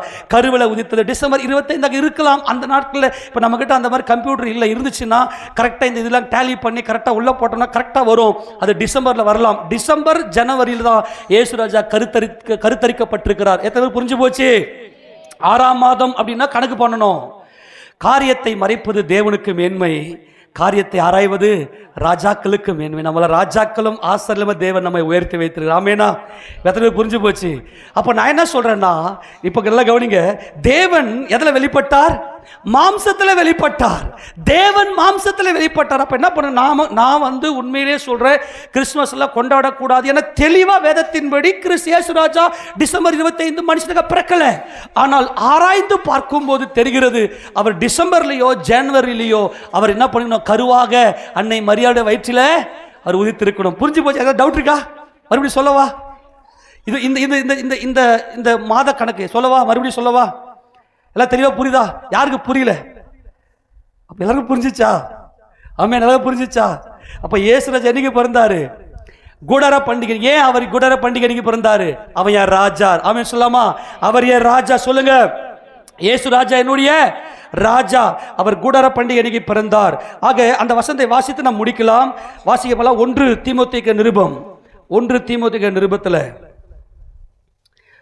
அங்கே 3வது அதிகாரம் 16வது வசனத்தை வாசிக்க பார்க்கலாம். 1 தீமோத்தேயு 3:16. அன்றியும் தேவ பக்திக்குரிய ரகசியமானது யாவரும் ஒப்புக்கொள்ளுகிறபடியே மகா மேன்மையுள்ளது. தேவன் மாம்சத்திலே வெளிப்பட்டார். கரங்களை தட்டி நல்லா, தேவன் மாம்சத்திலே அந்த கருவானார் என்பது அது டிசம்பராக ஜனவரியாக இருக்கலாம். அன்பானவர்களே, அரசாங்கமே டிசம்பர் 25 கிறிஸ்து பிறந்தார் என்று சொல்லி ஏதோ ஒரு விதத்தில் தேவன் அங்கே வடிவமைத்து வைத்திருக்கிறார். அதனால நான் கிறிஸ்துமஸ் கொண்டாட மாட்டேன் அப்படின்னு சொல்லி நாம் அடம்பிடிக்க வேண்டாம். வெளியே இருக்கிற ஜனங்களுடைய மைண்ட்ல எல்லாம் மாம்சத்தில் இருக்கிறாங்க. அவர்களுக்கு எல்லாமே டிசம்பர் 25 தான் ஏசப்பா பிறந்த நாள் அப்படின்னு சொல்லி அவங்களுக்குள்ள ஒரு மைண்ட் இருக்கும்போது நாமும் சேர்ந்து போய் அவர் உங்கள் இரட்சகர், அவருடைய அருணோதயம், அவர் இரட்சணிய கொம்பு, அவர் உன்னுடைய யாரு? இம்மானுவேலர். அவர் நம்முடைய இம்மானுவேலர் என்று சொல்லி அவர் நற்செய்தி நாம் அறிவிக்கலாம். தேவன் மாம்சமானார். அந்த மாம்சத்தில் வெளிப்பட்டு அந்த கருவாக உருவானது டிசம்பர் அல்லது ஜனவரியாக இருக்கலாம், தேவேத் மாதமாக இருக்கலாம். இந்த தேவேத் மாதத்தில் தான் மணவாளன் அங்கே அகாஸ்வேரு ராஜா எஸ்தரின் மேல் தலையில கிரீடத்தை முடிசூட்டுகிறார். நம்முடைய தலையில கிரீடம் சூட்டும்படியாக இந்த தேவேத் மாதத்தில் நம்முடைய மணவாளனாகி கிறிஸ்து அவர் அங்கே இரட்சகராக வந்து உதித்தார் என்பதுதான் சத்தியம். அதை புரிந்து கொள்வோமாக. ஆக தேவன் மாம்சத்தில் வெளிப்பட்டது டிசம்பர்ல இருக்கிறது. ஆமென் சொல்லாமா? ஏதோ இருக்கலாம் அல்ல, கன்ஃபார்ம். ஏன்னா 6ஆம் மாதம் கபிரியேல் என்கிற தூதன் வெளிப்பட்டார் என்று வேதம் சொல்லுகிறது. அப்படி எந்த 6ஆம் மாதம் தெளிவாக இருக்கிறது. ஆமெனா? சரி, கர்த்தர் நல்லவர். தொடர்ந்து வாசிங்க. தேவன் மாம்சத்திலே வெளிப்பட்டார், ஆவியிலே நீதி உள்ளவராய் எண்ணப்பட்டார், தேவ தூதர்களால் காணப்பட்டார். தேவ தூதர்கள் கூட இயேசு ராஜாவை பார்க்கவில்லை. அன்பானவர்களே, கரங்களை தட்டுவாமா? அவர் தேவாதி தேவன். அந்த மகிமையினாலே அந்த தேவாதி தேவனை தேவ தூதர்கள் பார்க்கிறார்கள். அவர்கள் தேவ தூதர்களால் காணப்பட்டார். புறஜாதிகளிடத்தில் பிரசங்கிக்கப்பட்டார். உலகத்திலே விசுவாசிக்கப்பட்டார். மகிமையிலே ஏறெடுத்துக் கொள்ளப்பட்டார். ஆக இந்த கூடார பண்டிகை அன்னைக்கு ராஜாதி ராஜா எருசலேமில் வீற்றிருந்து அவர் 1000 வருட அரசாட்சி செய்வார். அப்ப தேவேத் மாதத்துல தன்னுடைய மனைவியின் தலையின் மேல அந்த கிரீடத்தை சூட்டின மனைவி பக்கத்தில் இருப்பா. தம்முடைய சகோதரர்கள் ஆகிய இஸ்ரவேலர்கள் அவர்கள் அவருடைய அரசாட்சியில் உட்கார்ந்து இருப்பார்கள். அவருடைய மனைவியாக சபை அவர் பக்கத்தில் இருக்கும். அவர் சரியாக தேவேத் மாதத்தில் தான் அவர் கருத்தரிக்கப்பட்டார். டிசம்பர் அல்லது ஜனவரி. எத்தனை பேர் சந்தோஷமா இருக்கிறது? வாசிங்க பார்க்கலாம். எஸ்தரின் புத்தகத்தை வாசித்து நம்ம முடிக்கலாம். தேவன் மாம்சத்தில் வெளிப்பட்ட அந்த மகிமையின் நாள். எஸ்தரின் புத்தகத்தில் 2ஆம் அதிகாரம் 16-17 வாசிக்கலாம். அப்படியே எஸ்தர் அகாஸ்வேரு அரசாளுகிற 7ஆம் வருஷம் தேவேத் மாதமாகிய 10ஆம் மாதத்திலே எல்லாம் என்ன பார்க்கணும்? என்ன மாதம் இது? எத்தனாம் மாதம்? தேவேத். புரிஞ்சு போச்சு? அது என்னது? டிசம்பர் இல்ல டிசம்பர் டிசம்பர் அப்படின்னா ஜனவரி நம்ம மாசத்துக்கு. புரியுதா? எஸ்தரை கைப்பிடிச்ச அந்த நாள் என்ன நாள்? தேவேத் மாதம் 10வது மாதமாகிய தேவேத் மாதமாகிய 10ஆம் மாதத்திலே ராஜாவினிடத்தில் இன்னொரு எத்தனை பண்டிகை பெண்டிங்ல இருக்கு? இன்னும் 2 பண்டிகை பெண்டிங்ல இருக்கு. அவர் கூடார பண்டிகையில இந்த பூமியில வந்து அரசாட்சி பண்றதுக்கு. ஒன்னு தன்னுடைய மனவாட்டி கையை அவர் பிடிக்கணும். அது எக்கால பண்டிகையில சபை எடுத்துக்கொள்ளப்படும். ஆமேன். 2வது பாவ நிவாரண பண்டிகை என்பது யூதர்கள் இஸ்ரவேலுடைய 12 கோத்திரத்தாரும் ஒவ்வொரு கோத்திரத்திலும் 12,000 பேர் வீதமாக 12 கோத்திரத்தில் 1,44,000 பேர் அவருக்காக இரத்த சாட்சியை மறிக்கிற அந்த நாள் மகிமையின் நாள். அதுதான் 1,44,000. அதுதான் அவர்கள் தேவ ரகசியம் நிறைவேறும். 7ஆம் தூதன் எக்காலம் ஊதும் போது தேவ ரகசியம் நிறைவேறும் என்பதுதான் அந்த பாவ நிவாரண பண்டிகை அன்னைக்கு இஸ்ரவேலுடைய கண்கள் திறக்கப்பட்டு, ஐயோ எங்கள் மேசியாவை, எங்கள் இரட்சகரை, எங்கள் ராஜாவை நாங்களே கொலை செய்துமே என்று சொல்லி தன் ஒரே பேரானவனுக்காக அழுது துக்கித்து புலம்புவது போல ஒரே பேரான குமாரனுக்கு இயேசு கிறிஸ்துவாக அழுது துக்கித்து புலம்புவார்கள். அவர்கள் இஸ்ரவேலர்கள், அவர்கள் கர்த்தருடைய பந்திக்கு அழைக்கப்பட்டவர்கள். அவர்கள் மத்தியில் மனவாட்டி சபையாகிய நாம பக்கத்துல, ராஜா பக்கத்துல ராஜாத்தியாய் அல்லேலூயா சொல்லுவோமா? அதுக்கு தான் தேவேத் மாதம். ஏன் அவர் தேவேத் மாதத்துல அகாஸ்வேரு ராஜா எஸ்தரை அவர் தெரிந்து கொண்டார்? வாசிக்க போகலாம். வாசியதை. தேவேத் மாதமாகிய 10ஆம் மாதத்திலே ராஜாவினிடத்தில் அரண்மனைக்கு அழைத்துக் கொண்டு போகப்பட்டால் ராஜா சகல ஸ்திரீகளை பார்க்கிலும் எஸ்தர் மேல் அன்பு வைத்தான். அல்லேலூயா. சகல கன்னிகைகளை பார்க்கிலும் அவளுக்கு அவன் சமூகத்தில் அதிக தயையும் பட்சமும் கிடைத்தது. ஆகையால் அவன் ராஜகிரீடத்தை அவள் சிரசின் மேல் வைத்து அவளை வஸ்தியின் ஸ்தானத்திலே பட்டத்து ஸ்திரீயாக்கினான். ஆமென் சொல்லாமா? எத்தனை சந்தோஷமா இருக்குது. இப்போ இயேசுராஜா பிறந்தது என்னைக்கு, மணவாட்டி சந்தித்தது என்னைக்கு, அவர் வந்து கூடார பண்டிகைக்கு ஆளுகை செய்வது பார்த்து விட்டோம். ஆக நம்ம டிசம்பர் 25 தேவனுடைய பார்வையில் நாம் கொண்டாடலாம். ஆமேனா? தேவனுடைய பார்வையில் நம்ம சத்தியத்தை அறிந்து கொண்டு அதை எல்லா ஜனங்களுக்கு போய், ஆமா கிறிஸ்து இன்னைக்கு கருவில் வந்து உதித்த நாள் டிசம்பர் 25 வச்சுங்களேன். கர்த்தர் நல்லவர். ஆமேனா? இருக்கலாம். டிசம்பர் 25 அன்னைக்கு அந்த சரியாக அன்னை மரியாளுடைய வயிற்றில் கருவாக உதித்திருக்கலாம், யாருக்கு தெரியும். ஆனால் டிசம்பர் மாதம் இது நடந்திருக்கிறது. டிசம்பரோ ஜனவரியோ ரெண்டுமே மிங்கில் வரும், கொஞ்சம் முன்ன பின்ன வரும். ஏன்னா அவங்களுக்கு லீப் இயர் இருக்குது, ஆதார் 2 என்கின்ற லீப் இயர் இருக்குது. அதுதான் சொல்கிறேன். இதெல்லாம் டீச்சிங் பண்ணால் வேற மாதிரி இருக்கும், பயங்கர மகிமையாக இருக்கும். நம்ம இதெல்லாம் ஏற்கனவே பார்த்தோம். ஆக இயேசுராஜா திஸ்ரி மாதம் 15ஆம் தேதி அன்று இரவு பிறந்தார். புரிஞ்சு போச்சா இல்லையா? யூத கால்குலேட்டர் அந்த காலண்டரின்படி டிசம்பர் மாதம் 15ஆம் தேதி அன்றைக்கு கிறிஸ்து இயேசு பிறந்தார். வேதம் குறைவற்றது. அவர் பிறந்த நாள் வேதத்தில் சத்தியமாக இருக்கிறது என இது சத்தியம். ஆமேனா? அவர் ஞானஸ்நானம் எடுத்தது கூடார பண்டிகை அன்னைக்கு. அவர் 30 வயது உள்ளவர் ஆனார். ஆமேனா? 30 வயசு கம்ப்ளீட் ஆயிட்டு 31 வயசு ஆரம்பித்து அவர் ஊழியம் செய்தார். இதெல்லாம் நம்ம பார்த்தோம். அதே மாதிரி மணவாட்டி சபையை மீட்கிற அந்த மகிமையின் கர்த்தர், ஏன்னா மணவாட்டி இல்லாமல் அவர் ஆளுகை செய்ய முடியாது. அல்லேலூயா. மணவாட்டி இல்லாமல் அவரால் ஆளுகை செய்ய முடியாது. அதுதான் மணவாட்டி அவர் ஆயத்தப்படுத்துகிறார், அவர் ஆளுகை செய்வார். மணவாட்டியை தம் பக்கத்தில் வைத்துக்கொண்டு மணவாட்டியின் சிரசிலே ராஜ்ய கிரீடத்தை தரிப்பித்து தேவாதி தேவனுக்கு முன்பாக மணவாட்டி சபையை கொண்டு போய் நிறுத்தி அவர் பூமியில வந்து பரிசுத்தவான்களோடு வந்து அவர் எருசலேமில் சகல பரிசுத்தவான்களோடு முன்னிலையில் அவர் 1000 வருஷம் அரசாட்சி செய்வார். அதுதான் குடர பண்டிகை. அந்த குடர பண்டிகை இன்னைக்கு சகல ஜாதிகளும் இந்த குடர பண்டிகை இப்போ வந்து யூதர்கள் மட்டும் கொண்டாடுவாங்க, இஸ்ரவேலர்கள் மாத்திரம் கொண்டாடுவாங்க. ஆனால் இயேசு ராஜா வந்து இந்த பூமியில அரசாட்சி செய்கிற அந்த குடர பண்டிகை இன்னைக்கு சகல ஜாதிகளும் வந்து அவர் சமூகத்தில் ராஜாவை மகிமைப்படுத்துவார்கள். ஆமென் சொல்லாமா?